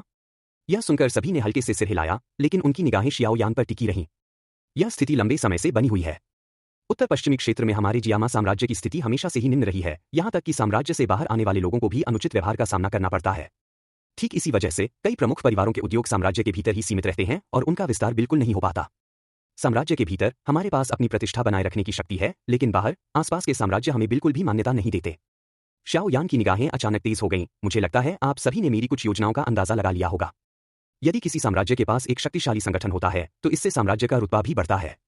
अब जब क्लाउड मिस्ट सेक्ट भंग हो चुका है तो मैं, शाओ यान, एक और भी अधिक शक्तिशाली सेना स्थापित करने का इरादा रखता हूं। जैसे ही शियाओ यान की आवाज बंद हुई, सब लोग अचानक चुप हो गए। इस क्षण आकाश और पृथ्वी की ऊर्जा अचानक और भी प्रचंड हो गई। क्लाउड मिस्ट सेक्ट का पूरा पिछला पर्वत कांप उठा और एक राजसी युद्ध ऊर्जा बादलों में फैल गई। असंख्य निगाहों के साए में युन युन की आकृति थोड़ी सी झिलमिला उठी, उस पर्वत शिखर से गायब हो गई और चुपचाप शियाओ यान के बगल में प्रकट हो गई। डोजोंग में प्रवेश करने के बाद युन युन और भी खूबसूरत लगने लगी, मानो वह अमर हो। शून्य लोक में चलते हुए उसके शरीर से निकलने वाली भयानक आभा वास्तव में उस समय युनशान की तुलना में थोड़ी अधिक शक्तिशाली थी। प्रणाम संप्रदाय प्रमुख युन, सभी के माथे पसीने से भीग गए। भले ही क्लाउड मिस्ट संप्रदाय भंग हो चुका था, लेकिन एक डोजोंग के सामने अनादर करने की हिम्मत कौन करेगा? उन्होंने आदरपूर्वक अभिवादन किया। युन युन ने अपने पतले हाथ से माथे के बालों को संवारा। अपना पुराना नाम सुनकर उसने सिर हल्का सा हिलाया। सब लोग मुझे सिर्फ युन युन कहकर बुलाइए। क्लाउड मिस्ट सेक्ट अब अतीत की बात हो चुकी है। युन युन के बगल में खड़ी शाओ यान को देखकर सभी ने एक स्वर में कहा, नमस्कार मैडम शाओ। जब सबने उसे इस तरह संबोधित किया तो युन युन का सुंदर चेहरा शर्म से लाल हो गया और उसने शियाओ यान की ओर तिरस्कार भरी नजर से देखा। यह निश्चित था कि उसने कुछ ऐसा कहा होगा जिससे सब लोग उससे इस तरह बात करने लगे। हमारा पहले से ही एक बच्चा है, क्या तुम अब भी इसे नकारना चाहती हो? शियाओ यान ने प्यार से युन युन की कोमल नाक को चुटकी से दबाया। सब लोग देख रहे हैं, युन युन ने शर्माते हुए कहा। यह जानते हुए कि युन युन बहुत संवेदनशील थी, शियाओ यान ने हद से ज्यादा कुछ नहीं किया। युन युन, तुम्हारा बच्चा है, अविश्वास भरी आवाज अचानक सुनाई दी। युन युन की अभी अभी हुई सफलता की आभा इतनी प्रबल थी कि जल्दबाजी में दौड़कर आई इस शक्तिशाली शख्सियत को सभी ने नजरअंदाज कर दिया। कठोर चेहरे वाले पिल्किंग गुहे को देखकर सभी लोग मन ही मन उनके लिए शोक मना रहे थे। शादी के दिन ही एक युवक द्वारा उसकी शादी में बाधा डालने और अब उसकी पूर्व दुल्हन के उस युवक के बच्चे को जन्म देने के बाद छठे दर्जे के कीमियागर पिल्किंग गुहे ने सचमुच अपनी जिंदगी बर्बाद कर दी थी। युन युन को देखकर, जो पहले से भी अधिक सुंदर और परिपक्व लग रही थी, मानो उसका पुनर्जन्म हुआ हो, पिल्किंग गुहे भला इस मामले की सच्चाई को कैसे नहीं समझ पाता। यदि उसमें इतनी भी विवेक शक्ति नहीं होती तो वह छठे दर्जे का कीमियागर बनने के योग्य नहीं होता। क्लाउड मिस्ट सेक्ट में एक शक्तिशाली आभा के फिर से प्रकट होने का आभास होने पर पिल्किंग गुहे ने सोचा था कि जियामा साम्राज्य का कोई व्यक्ति अंतिम हिसाब किताब कर रहा है, इसलिए वह जितनी जल्दी हो सके वहां पहुंच गया था। अप्रत्याशित रूप से सच्चाई यह थी कि जिस युन युन से वह प्यार करता था वह न केवल शियाओ यान के बच्चे से गर्भवती थी, बल्कि उसने डो जोंग बनने की राह भी पार कर ली थी। अपने सामने बैठे खुशहाल जोड़े की तुलना में वह लगभग एक मस्खरे जैसा लग रहा था। उस व्यक्ति को देखकर जिसने अतीत में उसकी इतनी मदद की थी, भले ही उनके बीच कुछ गलतफहमियां थीं, युन युन ने फिर भी पुकारा, भाई गुहे। मेरी ही गलती थी कि मैं ज्यादा ही ख्वाब देख रहा था। पिल्किंग गुहे ने आह भरी और जाने के लिए मुड़ गया। मास्टर गुहे, कृपया थोड़ी देर रुकिए, जियाओ यान ने पुकारा। पिल्किंग गुहे ने ठंडे स्वर में कहा, क्या बात है? शाओ यान ने सीधे सीधे कहा, आप भी जियामा साम्राज्य के एक व्यक्ति हैं और एक अत्यंत दुर्लभ छठे दर्जे के रसायनज्ञ हैं। अब जब क्लाउड मिस्ट संप्रदाय भंग हो गया है तो साम्राज्य की शक्ति बहुत कम हो गई है। मैं एक और भी शक्तिशाली सेना यान गठबंधन की स्थापना की तैयारी कर रहा हूं।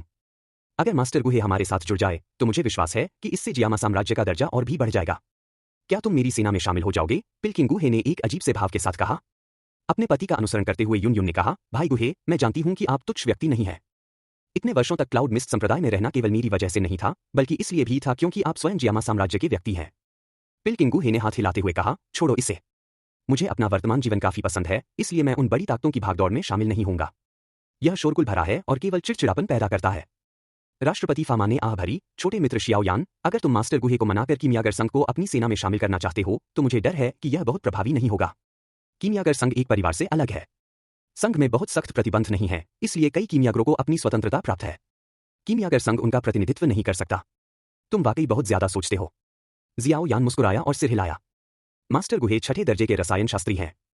मुझे विश्वास है कि कोई भी ताकत उन्हें जाने नहीं देगी। जहां तक कीमियागर गिल्ड का सवाल है, एक बार जब यह यान गठबंधन में शामिल हो जाता है तो गिल्ड में मौजूद सभी कीमियागरों की खपत यान गठबंधन द्वारा वहन की जाएगी। इससे उन्हें अपने कीमियागर कौशल को बढ़ाने में बहुत लाभ होगा। रैंक शियाओ यान के गुरु महाद्वीप के सर्वोत्कृष्ट रसायन शास्त्री आदरणीय याओ हैं। यदि रसायन शास्त्री संघ यान गठबंधन में शामिल हो जाता है तो मैं, शियाओ यान, यहां वादा करता हूं कि 10 वर्षों के भीतर मैं 5वें रैंक का रसायन शास्त्री बन जाऊंगा। गिल्ड में रसायन शास्त्रियों की संख्या 10 तक पहुंच जाती है और आप, बूढ़े व्यक्ति, इस दौरान छठे रैंक में प्रवेश कर जाएंगे। शियाओ यान के शब्द निसंदेह एक बड़ा धमाका थे। यहां तक कि पिल्किंग गुहे भी आश्चर्यचकित दिख रहे थे। धीरे धीरे तरक्की करते हुए आज छठे दर्जे के कीमियागर बनने तक वे अच्छी तरह जानते थे कि यह कितना कठिन था। हाई बोडोंग ने अपना सिर थोड़ा हिलाया। राष्ट्रपति फामा वास्तव में एक अच्छे रसायनज्ञ हैं, लेकिन जब इन सांसारिक मामलों को संभालने की बात आती है तो उनमें स्वाभाविक रूप से कमी रह जाती है। शियाओ यान, आदरणीय याओ का शिष्य है, वह स्वयं एक स्वर्णिम प्रतीक है। उसे रसायन शास्त्री संघ प्राप्त करने के लिए औषधि राजा गुहे को अपने पक्ष में करने की क्या आवश्यकता होगी? जियाओ यान की तलाश केवल पिल्किंग गुहे की है, जो एक दुर्लभ छठे दर्जे का कीमियागर है। राष्ट्रपति फामा को मानो बिजली का झटका लगा हो। कुछ देर बाद उन्होंने मुस्कुराते हुए पिल्किंग गुहे की ओर देखा, जो अभी तक वहां से गए नहीं थे। क्या तुम पिल टावर में साधना करने नहीं जाना चाहते? अगर तुम मेरे साथ छोटे मित्र शियाओ यान के यान गठबंधन में शामिल हो जाओ तो तुम्हारी यह इच्छा पूरी करना मुश्किल नहीं होगा। उनके आसपास के सभी लोग अनुभवी और चालाक थे। राष्ट्रपति फामा के ऐसा कहने का स्वाभाविक अर्थ था कि वे शियाओ यान की सेना में शामिल होने के लिए सहमत हो गए थे। महज कुछ शब्दों में एक कीमियागर संघ को वश में कर लेना, इस तरह की क्षमता ने सभी को थोड़ा विचलित कर दिया। रसायन शास्त्री संघ के लाभ काफी महत्वपूर्ण है। मेरा मानना है कि शियाओ यान के चरित्र को देखते हुए भले ही वे रसायन शास्त्री न हों, फिर भी लाभ काफी अच्छे होने चाहिए। पिल्किंग गुहे ने अपने होंठ सिकोड़े। बूढ़े आदमी, मुझे लुभाने के लिए इसका इस्तेमाल करना बंद करो। क्या तुम्हें सच में लगता है कि मेरे पास पिल टावर में प्रवेश करने के अन्य तरीके नहीं हैं? मैं यहाँ इसलिए रुका हूँ क्योंकि मैं खुद को जियामा साम्राज्य का व्यक्ति मानता हूँ। इस बारे में बात करते हुए पिल्किंग गुहे ने युन युन की ओर देखा, जो पहाड़ों में रहने वाली किसी फूलपरी की तरह सांसारिक मामलों से बेपरवाह थी। जाहिर है इसका कुछ कारण वहीं छिपा था। तो फिर मास्टर गुहे को यान गठबंधन में और भी अधिक शामिल हो जाना चाहिए। जियाओ यान ने अपने हाथ फैला दिए। कुछ देर सोचने के बाद पिल्किंग गुहे ने अपनी आंखें सिकोड़ते हुए कहा, अगर आप चाहते हैं कि मैं यान गठबंधन में शामिल हो जाऊं तो यह असंभव नहीं है, लेकिन आपको मेरी एक शर्त माननी होगी। कीमियागरी में मुझसे मुकाबला करो। अगर तुम जीत गए तो मैं यांग गठबंधन में शामिल हो जाऊंगा, पिल किंग गुहे ने तीखी निगाहों से कहा। युद्ध कला के लिहाज से वह वाकई औसत दर्जे का था, लेकिन उसे विश्वास नहीं था कि वह उस रसायन विद्या में शियाओ यान से हार जाएगा जिसमें वह सबसे अधिक निपुण था। हाई बोडोंग ने भौहें चढ़ाकर कहा, आपकी वरिष्ठता को देखते हुए रसायन विद्या में शियाओ यान के साथ प्रतिस्पर्धा करना कुछ हद तक युवा पीढ़ी को धमकाने जैसा है। इन शब्दों पर पिल किंग गुहे ने कोई ध्यान नहीं दिया। पिछली बार उसके हाथों हारने के बाद से मैंने उसे कभी भी अपना कनिष्ठ नहीं माना। चूंकि मास्टर गुहे का यह विचार है, इसलिए मैं, शियाओ यान, आपके साथ चलूंगा। मुझे बस यही उम्मीद है कि विजेता का फैसला होने के बाद आप कोई और बहाना नहीं ढूंढेंगे। शियाओ यान ने बहस करने वालों को रोकने के लिए हाथ उठाया। उसने अभी अभी 10,000 पशु आत्मा अग्नि का संलयन पूरा किया था और उसके शरीर में एक और दिव्य ज्वाला थी। उसकी रसायन विद्या पहले से कहीं अधिक मजबूत थी, कमजोर नहीं। जैसे ही पिल किंग गुहे बोलने ही वाले थे, हाई बोडोंग ने कहा, शियाओ यान, मास्टर गुहे के साथ रसायन शास्त्र में प्रतिस्पर्धा करने के लिए संभवतः कुछ दुर्लभ औषधीय सामग्रियों की आवश्यकता होगी। आपने मित्तल परिवार को जो औषधीय सामग्रियां खोजने के लिए भेजी थीं, वे अभी तक आपको सौंपी नहीं गई है। जियाओ यान एक बार फिर और भी ऊंचे स्तर पर पहुंचने वाला था, उसे या फी को यह अवसर हथियाने देना था। युन युन एक बेहद सफल उदाहरण थी, वह पलक झपकते ही पीक डोहुआंग से डोजोंग बन गई। शियाओ यान ने भौहें चढ़ाते हुए कहा, ओल्ड हाई, आप सचमुच एक एंजेल इन्वेस्टर कहलाने के लायक हैं। आपने ही याफी से मेरी मुलाकात करवाई थी, क्या इसका मतलब यह है कि आपको पता है कि मैंने अनेक संतानें, अनेक आशीर्वाद प्रणाली को जागृत कर लिया है? अगर मैं सफलतापूर्वक औषधीय गोली को परिष्कृत कर लूं और मास्टर गुहे के खिलाफ प्रतियोगिता जीत लूं, तो यह स्वाभाविक रूप से सबसे अच्छा होगा। छठी श्रेणी की गोली के लिए आवश्यक सामग्री आसानी से नहीं मिलती। मुझे आश्चर्य है कि मास्टर गुहे क्या सोचते हैं, शियाओ यान ने पूछा। मैं तुम्हारी खबर का इंतजार करूंगा, गुहे ने सोचा। शियाओ यान के पास कई प्रकार की दिव्य ज्वालाएं थीं और उसकी नींव एक औसत रसायन से कहीं अधिक मजबूत थी। वह इसे हल्के में नहीं लेगा, तैयारी के लिए समय मिले तो बेहतर होगा। हाई बोडोंग हंसते हुए बोला, चिंता मत करो, समय आने पर यह बूढ़ा आदमी तुम्हें आमंत्रित करने के लिए किसी को भेजेगा। किसी को भी यह उम्मीद नहीं थी कि शियाओ यान इतनी आत्मविश्वास से सहमत हो जाएगी। वे जानते थे कि जियाओ यान ने पहले शाही परिवार को छठी श्रेणी की गोली बनाने में मदद की थी, लेकिन गोली के राजा गुहे कई वर्षों से छठे दर्जे के कीमियागर थे, जिससे उन्हें अनुभव के मामले में महत्वपूर्ण लाभ प्राप्त था। हालांकि जियाओ यान इतनी कम उम्र में ही डोहुआंग विशेषज्ञ बन चुकी थी और साथ ही छठे दर्जे की रसायनज्ञ भी थी। उसकी ऐसी असाधारण प्रतिभा वाकई चौंका देने वाली थी। क्लाउड मिस्ट सेक्ट में वापस आकर गुहे को शियाओ यान ने 10 चालों के भीतर ही हरा दिया था। उस समय शियाओ यान केवल डोहुआंग स्तर पर था। अब जबकि जियाओ यान ने एक महत्वपूर्ण उपलब्धि हासिल कर डोहुआंग बन गया था, यह कहना मुश्किल था कि रसायन विद्या में कौन अधिक शक्तिशाली या कमजोर होगा। युन युन को अभी तक यह जानकारी नहीं थी कि शियाओ यान एक छठे दर्जे का रसायनज्ञ है। यह सुनकर उसने प्रशंसा से भरे चेहरे से शियाओ यान की ओर देखा। मेरे पति न केवल अविश्वसनीय रूप से बलवान हैं, बल्कि वे वास्तव में छठे दर्जे के कीमियागर बन चुके हैं। उनकी पत्नी बन पाना सचमुच 3 जन्मों का आशीर्वाद है। उन दोनों को हवा में एक दूसरे पर झुके हुए देखकर सफेद रंग की लंबी मोजे पहने नालन यानरान को और भी ज्यादा दुख महसूस होने लगा। 20 वर्ष की आयु की एक डोहुआंग विशेषज्ञ, छठी श्रेणी की रसायनज्ञ नालन यानरान वास्तव में अंधी थी। गुहे के खिलाफ प्रतिस्पर्धा के कारण यान गठबंधन की स्थापना प्रतिस्पर्धा समाप्त होने तक स्थगित कर दी गई। इस पर किसी को कोई आपत्ति नहीं थी, क्योंकि उन्हें भी इस विशाल सैन्य शक्ति के गठन के बारे में विचार करने के लिए समय चाहिए था। युन युन को युनलैन पर्वत पर भ्रूण की उचित देखभाल के लिए छोड़कर शियाओ यान और हाई बोडोंग मित्तल परिवार की ओर चल पड़े। यानरान। युन युन ने शून्य लोक में कदम रखा, उसकी सुंदर आकृति एक परी की तरह नीचे उतरी और अपने छात्र के आंगन में हल्के से आ गिरी। अपने पति की पत्नी की जगह लेने वाली छात्रा को देखकर युन युन एक पल के लिए कुछ बोल नहीं पाई। जीवन और मृत्यु के द्वार में प्रवेश करने से पहले की तुलना में उसकी शिष्या निस्संदेह अधिक सुंदर और परिपक्व थी। उसका कद लंबा और आकर्षक था, उसका चेहरा इतना सुंदर था मानो स्वर्ग ने अलौकिक शिल्प कौशल से उसे तराशा हो। उसकी खूबसूरत आंखें चमक रही थीं, मानो बोल सकती हों, और उसकी हर निगाह किसी भी पुरुष के दिल को मोह सकती थी। उसकी पतली कलाइयां जेड की तरह सफेद थीं और उसकी बाईं कलाई पर हरे जेड जैसा दिखने वाला एक कंगन था, जो बेहद मनमोहक, बेहद पवित्र और बेहद आकर्षक प्रतीत होता था। उसने चांद जैसी सफेद पोशाक पहनी थी, उसके काले बाल झरने की तरह लहरा रहे थे। उसकी कमर इतनी पतली थी कि उसे एक हाथ में पकड़ा जा सकता था। उसका व्यक्तित्व परिपूर्ण और प्रभावशाली था और उसकी असाधारण रूप से लंबी, हरे रंग की टांगों पर सफेद रंग की लंबी मोजें थीं, जो किसी भी पुरुष को उसका दीवाना बना सकती थीं। शिक्षक, मुझे खेद है। नालन यानरान ने अपना सिर उस उमड़ती हुई आभा में छिपा लिया और विलाप करते हुए रो पड़ी। यानरान के खूबसूरत बालों को धीरे से सहलाते हुए युन युन ने उसे दिलासा दिया, अगर तुम्हें पछतावा है तो प्रायश्चित करने का कोई रास्ता ढूंढो, सब कुछ अभी भी समय के भीतर ठीक हो जाएगा। नालन यानरान का कोमल शरीर कांप उठा। उसने अविश्वास से अपनी शिक्षिका की ओर देखा, उसकी आंखें इधर उधर भटकती रहीं और उसने कहा, यह कैसे हो सकता है? छोटी बच्ची, क्या तुम्हें पता नहीं? युन युन ने मनमोहक मुस्कान के साथ कहा। वह इन 3 दिनों से शियाओ यान के साथ मजेजे समय बिता रही थी, लेकिन यह तो उसकी छात्रा की खुशबू थी, भला वह इसे कैसे नहीं पहचान पाई? यह सोचकर कि उसकी शिष्या ने उसके उस मामले को किस तरह देखा था, युन युन शर्म से लाल हो गई। शिक्षिका, मुझे क्या पता? नालन यानरान ने शर्माते हुए अपना सिर नीचे कर लिया। इन 3 दिनों में उसकी शिक्षिका सचमुच अतुलनीय रूप से आकर्षक थी। बाथटब के पास फेंकी गई मोजों के बारे में सोचते हुए नालन यानरान ने नखरे दिखाते हुए कहा, शिक्षिका, शियाओ यान सचमुच बहुत शक्तिशाली है, इसे अपने गुरु की मदद समझो। नालन यानरान का कोमल हाथ पकड़े हुए युन युन ने विनती भरे स्वर में कहा। नालन यानरान ने अपने कोमल होठों को धीरे से काटा, उसके गुलाबी गाल लाल हो गए। शियाओ यान, क्या वह मान जाएगा? यानरान, खुद पर थोड़ा और भरोसा रखो। तुमने न सिर्फ कम उम्र में ही डो वांग की चोटी हासिल कर ली है, बल्कि तुम बेमिसाल खूबसूरत भी हो। तुम्हारी प्रतिभा और खूबसूरती को देखकर तो जियामा साम्राज्य में तुम्हारे गुरु भी पीछे रह जाते। अब जब शाओ परिवार पर इतनी बड़ी विपत्ति आई है, तो नए सदस्यों को जोड़ने का यही सही समय है। जो बीत गया सो बीत गया, शाओ यान उसे दिल पर मत लो, युन युन ने धीरे से समझाया। नालन यानरान अपनी शिक्षिका के शब्दों से कुछ भावुक हो गई। उसने धीरे से सिर हिलाया, अपनी शिक्षिका की पतली कमर को, जिसे एक हाथ से मुश्किल से पकड़ा जा सकता था, बाहों में भर लिया, उनके कंधे पर सिर टिकाया और अपनी कल्पनाओं को बेकाबू होने दिया। पल भर में उन 3 दिनों की यादें ज्वार की तरह उसके मन में उमड़ पड़ी। उस भयानक ताकत के बारे में सोचते हुए नालन यानरान ने अपनी आंखें बंद कर लीं, उसके गाल लाल हो गए। मोजे फिर से बदलने पड़ेंगे। मित्तल परिवार के पास उड़ान भरकर हाई बोडोंग ने शियाओ यान को याफी को ढूंढने और सामग्री लाने के लिए भेजा। क्लाउड मिस्ट सेक्ट में हुए भीषण युद्ध के बाद ढेर सारे काम निपटाने के बाद याफी आखिरकार घर पर आराम कर रही थी। उसका शयन कक्ष एक खूबसूरत बगीचे में स्थित था, जो सुंदर फूलों और हरे भरे पेड़ों से घिरा हुआ था। शयन कक्ष के दरवाजे पर एक सुंदर कढ़ाईदार पर्दा लटका हुआ था, जिस पर गुलाबी पेयोनी के फूल बने हुए थे। पंखुड़ियां इतनी कोमल और लहराती हुई थी मानो पर्दे से बाहर उड़ने वाली हों। जैसे ही शियाओ यान ने शयन कक्ष में प्रवेश किया, फूलों की हल्की सुगंध ने उसका स्वागत किया, जिससे लोगों को सुकून और खुशी का एहसास हुआ। बेडरूम के अंदर एक लाल लकड़ी की वैनिटी रखी थी, जिस पर तरह तरह के बेहतरीन सौंदर्य प्रसाधन रखे थे। वैनिटी के बगल में नक्काशीदार लाल लकड़ी का पलंग था, जिस पर सुंदर पैटर्न वाली मुलायम ब्रोकेट की चादर बिछी थी। जल्द ही शियाओ यान की नजर कमरे में मौजूद आकर्षक और चुलबुली महिला पर टिक गई। याफी के सुंदर चेहरे पर एक हल्की सी मुस्कान थी, जिसमें मोहक आकर्षण झलक रहा था। उसने चमकीले लाल रंग का कसा हुआ ब्रोकेट गाउन पहना हुआ था, जो शानदार कारीगरी का एक भव्य नमूना था और महिला के खूबसूरत कर्व्स को बखूबी उभार रहा था। ब्रोकेट के गाउन के नीचे काली सस्पेंडर स्टॉकिंग्स में लिपटी लंबी टांगें दिल में एक अजीब सी सनसनी पैदा कर देती थी। उसकी पतली लचीली कमर, जिसे एक हाथ में पकड़ा जा सकता था, पर बंधी चांदी की बेल्ट उस पतली कमर को और भी आकर्षक बना रही थी।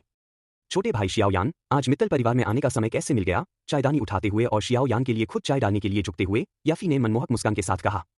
चाहे जानबूझकर हो या अनजाने में, शियोंगसम पहने याफी ने चाय डालने के लिए झुकते समय त्वचा का एक आकर्षक हिस्सा दिखाया, जिससे किसी के लिए भी उससे नजरें हटाना लगभग असंभव हो गया। आखिरकार जियाओ यान ने 3 दिनों से कुछ खाया पिया नहीं था, इसलिए उसकी एकाग्रता अभी भी काफी अच्छी थी। उसकी नजर खाई में नहीं पड़ी और उसने बड़ी मुश्किल से अपनी नजर हटाते हुए कहा, अगली बार मेरा गुहे के साथ रसायन शास्त्र की प्रतियोगिता का समझौता है। बहन याफी, मुझे आश्चर्य है कि सामग्री का संग्रह कैसा चल रहा है। पिल्किंग गुहे, याफी ने हैरानी से कहा। शियाओ यान का वस्त्र थोड़ा अस्तव्यस्त देखकर उसने अपना बर्फीला सफेद जेड जैसा पतला हाथ बढ़ाकर उसे धीरे से ठीक किया। किस पुरुष को सार्वजनिक रूप से एक नेक महिला और बिस्तर में एक मनमौजी महिला पसंद नहीं आती? याफी अचानक आग की तरह जोशीली से पानी की तरह कोमल हो गई, जिससे शियाओ यान थोड़ा मदहोश हो गया। वह सचमुच एक मोहक जादूगरनी है। वैसे उसने जो काले वस्त्र पहने थे, वो युन युन ने उसे पहनाए थे, लेकिन क्लाउड मिस्ट संप्रदाय का गुरु भला लोगों की सेवा करना कैसे जान सकता है? शियाओ यान के वस्त्र ठीक करने के बाद याफी ने गुस्से से कहा, वह पिल्किंग गुहे जियामा साम्राज्य का सबसे प्रसिद्ध रसायन शास्त्री माना जाता है, फिर भी उसने तुमसे मुकाबला करने की चुनौती दी। क्या उसे युवा पीढ़ी को धमकाने का आरोप लगने का डर नहीं है? मानो अपने स्वामी के क्रोध को भांपते हुए याफी की आभा भी प्रचंड और शक्तिशाली हो गई। शियाओ यान ने अपना सिर झुकाया और चाय की एक घूंट लेते हुए कहा, गुहे 6ठे दर्जे का कीमियागर है, कोई भी शक्ति उसे अपने पक्ष में करने का अवसर नहीं छोड़ेगी। आजकल के भाई शियाओ यान बिल्कुल अलग हैं। आप न केवल स्वयं 6ठे दर्जे के रसायनज्ञ हैं, बल्कि ओल्ड हाई के अनुसार आप डो हुआंग विशेषज्ञ भी बन चुके हैं। आपकी सुंदरता भी यंग मिस जैसी बेजोड़ है। काइलिन आपके साथ है। जब याफे बोल रही थी, तो उसे थोड़ी निराशा महसूस हुई। शियाओ यान की प्रतिभा वाकई बहुत ही शानदार थी, और उसकी सबसे बड़ी खूबी, उसकी सुंदरता, भी उस युवती के सामने फीकी पड़ गई। काइलिन उनके साथ खड़ी थी। अपने दिल में मौजूद दुख को भुलाते हुए याफी ने हल्की मुस्कान के साथ कहा, भाई शियाओ यान, आपने मुझसे एक वादा किया है। आप अपने वचन से मुकर नहीं सकते।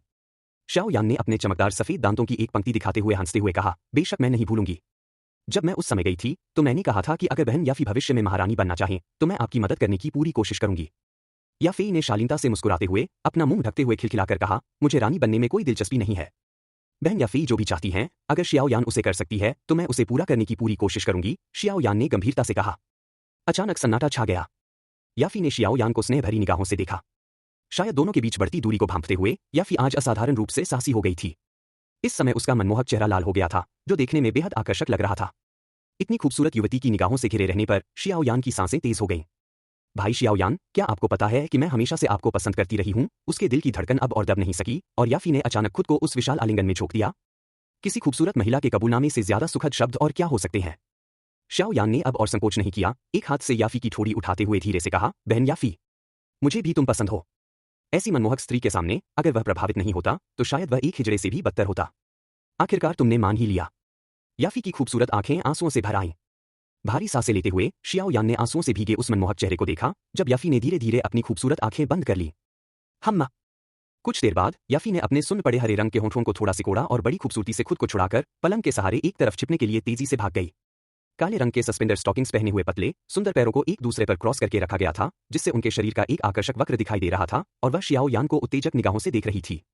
जल्द ही याफी को शियाओ यान को उकसाने के भयावह परिणामों का पता चल गया। अपेक्षित तीखी चीख सुनकर हाई बोडोंग चेहरे पर एक मोटी मुस्कान लिए हुए वहां से चला गया। सुबह तड़के याफी की सेवा में शियाओ यान ने शानदार काले वस्त्रों का एक सेट पहना। डिंग, पता चला कि याफी गर्भवती है। मेजबान को एक वंशज उपहार पैक दिया जा रहा है। हम्मा, शियाओ यान का दिल अचानक धड़कना भूल गया। कितनी जल्दी?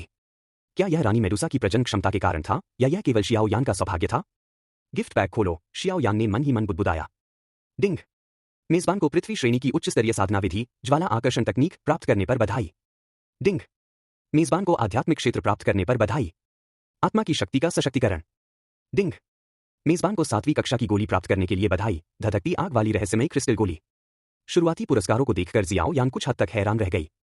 पृथ्वी श्रेणी की उच्च स्तरीय साधना पद्धति का मूल्य पहले प्राप्त हुई हुआंगजी गोली और ब्रेक्सेट गोली की तुलना में कहीं अधिक था। एक औषधीय गोली एक बार खा लेने के बाद नष्ट हो जाती है, लेकिन इस साधना तकनीक को विरासत के रूप में आगे बढ़ाया जा सकता है। ज्वाला आकर्षण तकनीक, यह तकनीक महिलाओं के लिए उपयुक्त है। यह अग्नि की तरह प्रज्वलित और जल की तरह कोमल है।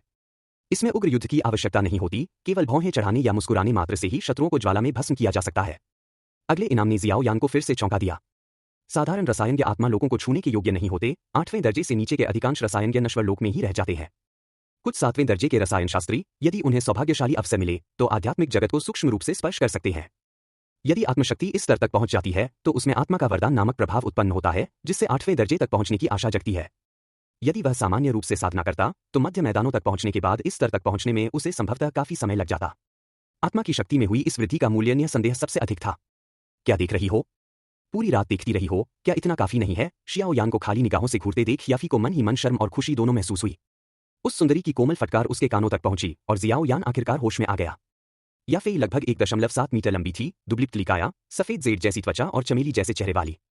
उसकी आंखें निर्मल और चमकदार थीं, उसकी निगाहें मोहक और आत्मा को झकझोर देने वाली थीं, और उसका छोटा सा चेरी जैसा होंठ कोमल और आकर्षण से भरपूर था।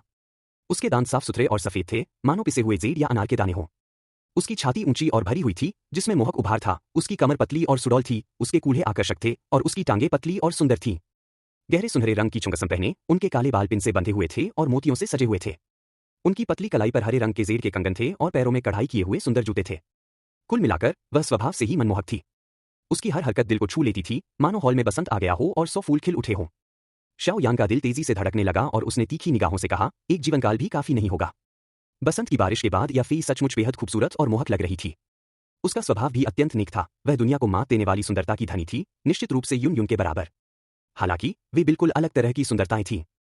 युन युन तियानशान हिम कमल के समान थी, जिसका स्वभाव नेक और पवित्र था, बर्फ और हिम के समान, कमल के फूल के समान, हर मनुष्य के हृदय में सफेद चांदनी के समान। याफी स्वभाव से ही बेहद आकर्षक थी। उसकी हर हरकत में एक मोहक अदा होती थी, जो किसी पुरुष के दिल में गहरी इच्छाओं को जगाकर उसे दीवाना बना सकती थी। 6 महलों की सुंदरता फीकी पड़ जाती है और राजा अब सुबह के दरबार में नहीं आएंगे, यह याफी जैसी किसी सुंदरी के संदर्भ में कहा गया था। मुझे उम्मीद नहीं थी कि तुम इतने बुरे होगे, याफी ने चिढ़ाते हुए कहा। शियाओ यान ने याफी की ठुड्डी को हल्के से चुटकी लेते हुए कहा, क्या बहन याफी को यह पसंद नहीं है? शियाओ यान की तीखी निगाहों के सामने याफी सचमुच थोड़ा डर गया और उसने बड़े ही आकर्षक अंदाज में कहा, युवा स्वामी शियाओ यान, यह मत भूलिए कि आपको अभी भी गुहे के साथ रसायन विद्या में प्रतिस्पर्धा करनी है। एक प्रकार की औषधीय जड़ी बूटी अत्यंत दुर्लभ है, यह मित्तल परिवार को कल से पहले नहीं मिल पाएगी। फिलहाल याफी परिवार के मामलों में कम दखल दे, शियाओ यान ने मुस्कुराते हुए कहा। क्यों? याफी का दिल घबरा गया। वह शियाओ यान को पसंद करती थी, लेकिन इसका मतलब यह नहीं था कि वह पिंजरे में बंद चिड़िया बनने को तैयार थी। तुम क्या सोच रही हो? जियाओ यान ने याफी की नाक पर उंगली मारते हुए गहरी मुस्कान के साथ कहा, तुम गर्भवती हो, इसलिए तुम्हें ज्यादा थकना नहीं चाहिए। याफी आश्चर्य से चिल्ला उठी। असीम सुखद आश्चर्य के साथ शियाओ यान को देखते हुए उत्साह, खुशी और कई तरह की भावनाएं अचानक उमड़ पड़ी। याफी आश्चर्य से चिल्ला उठी, क्योंकि उत्साह और बेचैनी जैसी भावनाएं अचानक उमड़ पड़ी। उसने असीम खुशी से शियाओ यान की ओर देखा। तो शियाओ यान नहीं चाहती थी कि वह एक भोली चिड़िया बने, बल्कि उसके गोरे हाथ, जो भेड़ की चर्बी से सने जेड पत्थर की तरह चिकने थे, सावधानी से उसके अभी भी सपाट पेट के निचले हिस्से को सहला रहे थे। याफी को लगा कि यह सब कुछ अविश्वसनीय है। महज एक दिन से भी कम समय में उसने एक बच्चे को जन्म दिया। लेकिन जियाओ यान सचमुच काफी ताकतवर थी, बैल की तरह। कल जो कुछ हुआ था, उसे याद करके याफी के गाल लाल हो गए और वे पकते हुए फल की तरह आकर्षक और जीवंत दिखने लगे। याफी के मनमोहक चेहरे को एक हल्का सा चुंबन देने के बाद शियाओ यान ने उसकी तिरस्कारपूर्ण निगाहों के बीच एक उत्कृष्ट, धधकते लाल रंग का स्क्रॉल निकाला। जैसे ही यह स्क्रॉल प्रकट हुआ, पूरे कमरे का तापमान थोड़ा बढ़ गया। इसे देखो, जियाओ यान ने मुस्कुराते हुए कहा। यह तो, अपने लाल होठों को दबाते हुए याफी ने उत्सुकता से उस स्क्रॉल को खोला। ऊपर लिखे बड़े अक्षरों को देखकर उसका कोमल शरीर कांप उठा। ज्वाला आकर्षण तकनीक पृथ्वी श्रेणी की उच्च स्तरीय साधना विधि। वह स्वभाव से ही चतुर महिला थी और पृथ्वी स्तर की साधना विधि उसके लिए पहले से ही एक अनमोल खजाना थी। पृथ्वी स्तरीय उच्च स्तरीय साधना विधि इतनी शक्तिशाली तकनीक के बारे में जियामा साम्राज्य मित्तल परिवार की तो बात ही छोड़िए, शायद सपने में भी सोचने की हिम्मत नहीं करता। पतिदेव याफी आपके लिए मरने को तैयार है। याफी ने कभी कल्पना भी नहीं की थी कि उसे एक के बाद एक इतनी खुशियां मिलेंगी। न केवल उसका शियाओ यान से विवाह हो गया, बल्कि उसे तुरंत ही उसका बच्चा भी हो गया। अब अपने प्रेमी से इतनी शक्तिशाली साधना तकनीक प्राप्त करके उसका हृदय भावनाओं से भर उठा और उसके लिए उसका प्रेम उमड़ पड़ा, जिससे वह उत्साह से चिल्ला उठी। याफी, इतनी आसानी से मरने की बात मत करो। अब से तुम मेरी अनमोल हो और मैं तुम्हें हमेशा प्यार से दुलार करूंगी, शियाओ यान ने बड़े प्यार से कहा। पति। याफी और भी भावुक हो गई। उसकी इच्छा थी कि वह उसी क्षण खुद को उन्हें अर्पित कर दे, लेकिन उसे अभी भी काफी दर्द हो रहा था। अपने चेहरे पर मोहक लाली लिए याफी ने शियाओ यान पर एक नजर डाली, यह सोचते हुए कि उसे काफी अच्छा सौदा मिल रहा है। हम्मा। शियाओ यान की आंखें चौड़ी हो गईं और उसके दिल में उम्मीद और भी बढ़ गई। ज्वाला आकर्षण तकनीक का अभ्यास करने के बाद साधक अग्नि के समान जोशीला और जल के समान कोमल होने की क्षमता प्राप्त कर लेता है। याफी तो शुरुआत से ही इतनी अद्भुत थी, वह सचमुच सोच रहा था कि इस तकनीक का अभ्यास करने के बाद वह कैसी होगी। 2.5 घंटे बाद याफी ने शियाओ यान को तिरस्कार भरी नजरों से देखा, क्योंकि उसने उसे चेतावनी तक नहीं दी थी। शर्मीली युन युन के विपरीत याफी स्वभाव से ही आकर्षक थी और उसने शियाओ यान को एक सम्राट के योग्य आनंद प्रदान किया, जिससे वह लंबे समय तक मदहोश रहा। शाओ यान द्वारा दी गई पांडुलिपि और औषधीय गोली को पकड़े हुए याफी पलंग पर पालथी मारकर बैठ गई, गोली निगल ली और तकनीक का अभ्यास करना शुरू कर दिया। ऐसा नहीं था कि उसे खेती करना पसंद नहीं था, बल्कि उसकी प्रतिभा बहुत ही कमजोर थी। अब जब उसके पास पृथ्वी स्तरीय उच्च स्तरीय साधना विधि थी, तो याफी को विश्वास था कि कुछ समय की कड़ी मेहनत से वह जियामा साम्राज्य के प्रतिभाशाली लोगों को भी टक्कर दे सकती है। नालन यानरान बने और शिखर बने डू वांग विशेषज्ञ। उन बर्फीली सफेद टांगों और याफी की सांसों के साथ उठने गिरने वाली शक्तिशाली आभा को देखकर जियाओ यान को अपने दिल में एक गुप्त खुशी महसूस हुई, यह सोचकर कि ऐसी मोहक स्त्री उसकी पत्नी बन गई है। इसके अलावा उसने याफी को यह नहीं बताया था कि उसने अपनी साधना को तेज करने के लिए कोई साधारण गोली नहीं ली थी, बल्कि अविश्वसनीय रूप से दुर्लभ 7वें दर्जे की गोली, धधकती अग्नि रहस्यमय क्रिस्टल गोली ली थी। पृथ्वी श्रेणी की उच्च स्तरीय साधना विधि ने याफी को पहले ही अग्नि के समान भावुक बना दिया था। अगर वह इसमें 7वीं श्रेणी की गोली भी जोड़ दे तो क्या होगा। गर्भवती महिला के लिए अत्यधिक थकावट होना अच्छा नहीं था। उनका मानना था कि याफी की साधना पूरी हो जाने के बाद वह निश्चित रूप से बेहद आश्चर्यचकित होगी। प्रज्वलित अग्नि की रहस्यमय क्रिस्टल गोली आत्मा को शांत करने वाली रक्त संलयन गोली से भिन्न थी, जो एक साथ मां और भ्रूण दोनों को पोषण प्रदान कर सकती थी। यह 7वीं कक्षा की उन्नत गोली थी। यह एक औषधीय गोली थी जो केवल उपभोक्ता के शारीरिक स्वास्थ्य में सुधार करती थी और उनकी साधना को बढ़ाती थी, और इसका कोई दुष्प्रभाव नहीं था। फाइटिंग ची महाद्वीप में मां होना एक बेहद खतरनाक पेशा था। यहां तक कि शुनेर और जियान की माताएं भी इससे अछूती नहीं रहीं, जिससे पता चलता है कि यह कितना खतरनाक था। याफी की ताकत बहुत कमजोर थी और शियाओ यान सचमुच चिंतित थी। जितनी जल्दी हो सके सुरक्षित और हानिरहित तरीके से उसकी ताकत बढ़ाने में सक्षम होना स्वाभाविक रूप से एक अच्छी बात थी। पृथ्वी स्तरीय उच्च स्तरीय साधना विधि की साधना गति भयावह थी। याफी पहली बार इस विधि का अभ्यास कर रही थी, लेकिन जैसे ही इस तकनीक का प्रभाव शुरू हुआ, एक सुंदर किपाव पहने उसका आकर्षक शरीर पल भर में एक भयानक ब्लैक होल में परिवर्तित होता हुआ प्रतीत हुआ, जो आकाश और पृथ्वी की आसपास की ऊर्जा को तेजी से निगल रहा था। महज 1 या 2 सांसों में याफी ने अपने स्टार लेवल में एक बड़ी सफलता हासिल कर ली। कितनी भयानक औषधीय शक्ति है। याफी का दिल अत्यधिक उत्साह से कांप उठा। ज्यादा सोचने की जरूरत नहीं है, यह औषधीय गोली निश्चित रूप से बेहद दुर्लभ होगी। कम से कम 5वीं श्रेणी की गोली तो होगी ही। पूरे जियामा साम्राज्य में बहुत कम लोग ही 5वीं श्रेणी की गोली का सहज लाभ उठा पाते थे, फिर भी शियाओ यान ने उसे इतनी आसानी से यह गोली दे दी। याफी के पास इस समय और सोचने की शक्ति नहीं थी। गोली से निकलने वाली अपार औषधीय शक्ति एक ज्वार की तरह थी, मानो वह उसे डुबो देगी। उसे पूरी तरह से पृथ्वी श्रेणी की उच्च स्तरीय ज्वाला आकर्षण तकनीक से इसे परिष्कृत करने पर ध्यान केंद्रित करना था। समय धीरे धीरे बीतता गया और देखते ही देखते सूरज आसमान में काफी ऊपर चढ़ चुका था। दूर से हाई बोडोंग उस छोटे से आंगन को देख रहा था जहां याफी ठहरी हुई थी। मन ही मन मुस्कुराते हुए उसने सोचा, दोपहर हो चुकी है और ये दोनों अभी तक उठे नहीं है। लगता है शियाओ यान कल रात काफी थक गई थी। तभी अचानक हवा और बादल अपनी दिशा बदल गए। याफी का शरीर पूरी तरह से एक ऊर्जा भंवर में बदल गया और असंख्य मात्रा में आकाश और पृथ्वी की ऊर्जा चारों दिशाओं से उमड़ पड़ी। यह क्या है। हाई बोडोंग की बूढ़ी आंखें चौड़ी हो गईं, क्योंकि उन्हें अपनी आंखों पर विश्वास नहीं हो रहा था। यह स्पष्ट रूप से एक डू हुआंग विशेषज्ञ के रूप में अभूतपूर्व सफलता की घटना थी। छोटे से आंगन में केवल शियाओ यान और याफी ही मौजूद थे, और शियाओ यान तो बहुत पहले ही 2 हुआंग स्तर तक पहुंच चुकी थी। निसंदेह अब याफी ही इस स्तर को पार कर रही थी। एक ही दिन में 2 हुआंग बने। हाई बोडोंग, जिसने दशकों तक साधना की थी और अनगिनत जीवन मरण की स्थितियों का सामना करने के बाद अंततः 2 हुआंग विशेषज्ञ बनने में सफलता प्राप्त की थी, भला आश्चर्यचकित क्यों नहीं होता। याफी की ऊर्जा की मांग संतृप्ति बिंदु पर पहुंचने के बाद ऊर्जा का भंवर पूरी तरह से समाप्त हो गया। ऊर्जा के केंद्र में स्थित याफी ने पृथ्वी श्रेणी की उच्च स्तरीय साधना विधि का उपयोग करके अपनी सफलता के बाद की ऊर्जा को तेजी से अवशोषित और स्थिर किया, और धीरे धीरे अपना असली रूप प्रकट कर रही है। ज्वाला आकर्षण तकनीक का अभ्यास करने के बाद याफी और भी अधिक सुंदर और मोहक लग रही थी।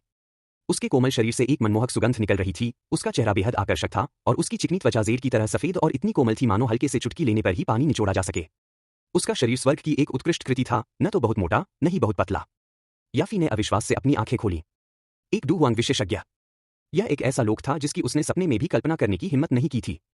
अब एक ऐसा क्षेत्र जहां अन्य लोग अपना पूरा जीवन व्यतीत करने के बावजूद पहुंचने में असमर्थ हो सकते थे, उसे उसके जैसी कम प्राकृतिक प्रतिभा वाली व्यक्ति ने आसानी से प्राप्त कर लिया था। वह जियामा साम्राज्य की प्रसिद्ध प्रतिभाशाली नालन यानरान से एक कदम आगे बढ़कर डोहुआंग की विशेषज्ञ बन चुकी थी। अपनी खूबसूरत आंखों में एक मोहक चमक लिए याफी ने एक लौ जैसी प्रेत आत्मा की तरह खुद को शियाओ यान की बाहों में झोंक दिया। जब कृतज्ञता एक निश्चित स्तर तक संचित हो जाती है तो केवल सबसे प्रत्यक्ष कार्यों के माध्यम से ही इसे व्यक्त किया जा सकता है। प्राकृतिक घटना के लुप्त होने के कुछ ही समय बाद ऐसा लगा मानो छोटे से आंगन में वसंत ऋतु फिर से लौट आई हो। हाई बोडोंग ने अपना आगे बढ़ाया हुआ कदम पीछे खींच लिया और मुस्कुराते हुए सिर हिलाया, युवा होना वाकई बहुत अच्छा है।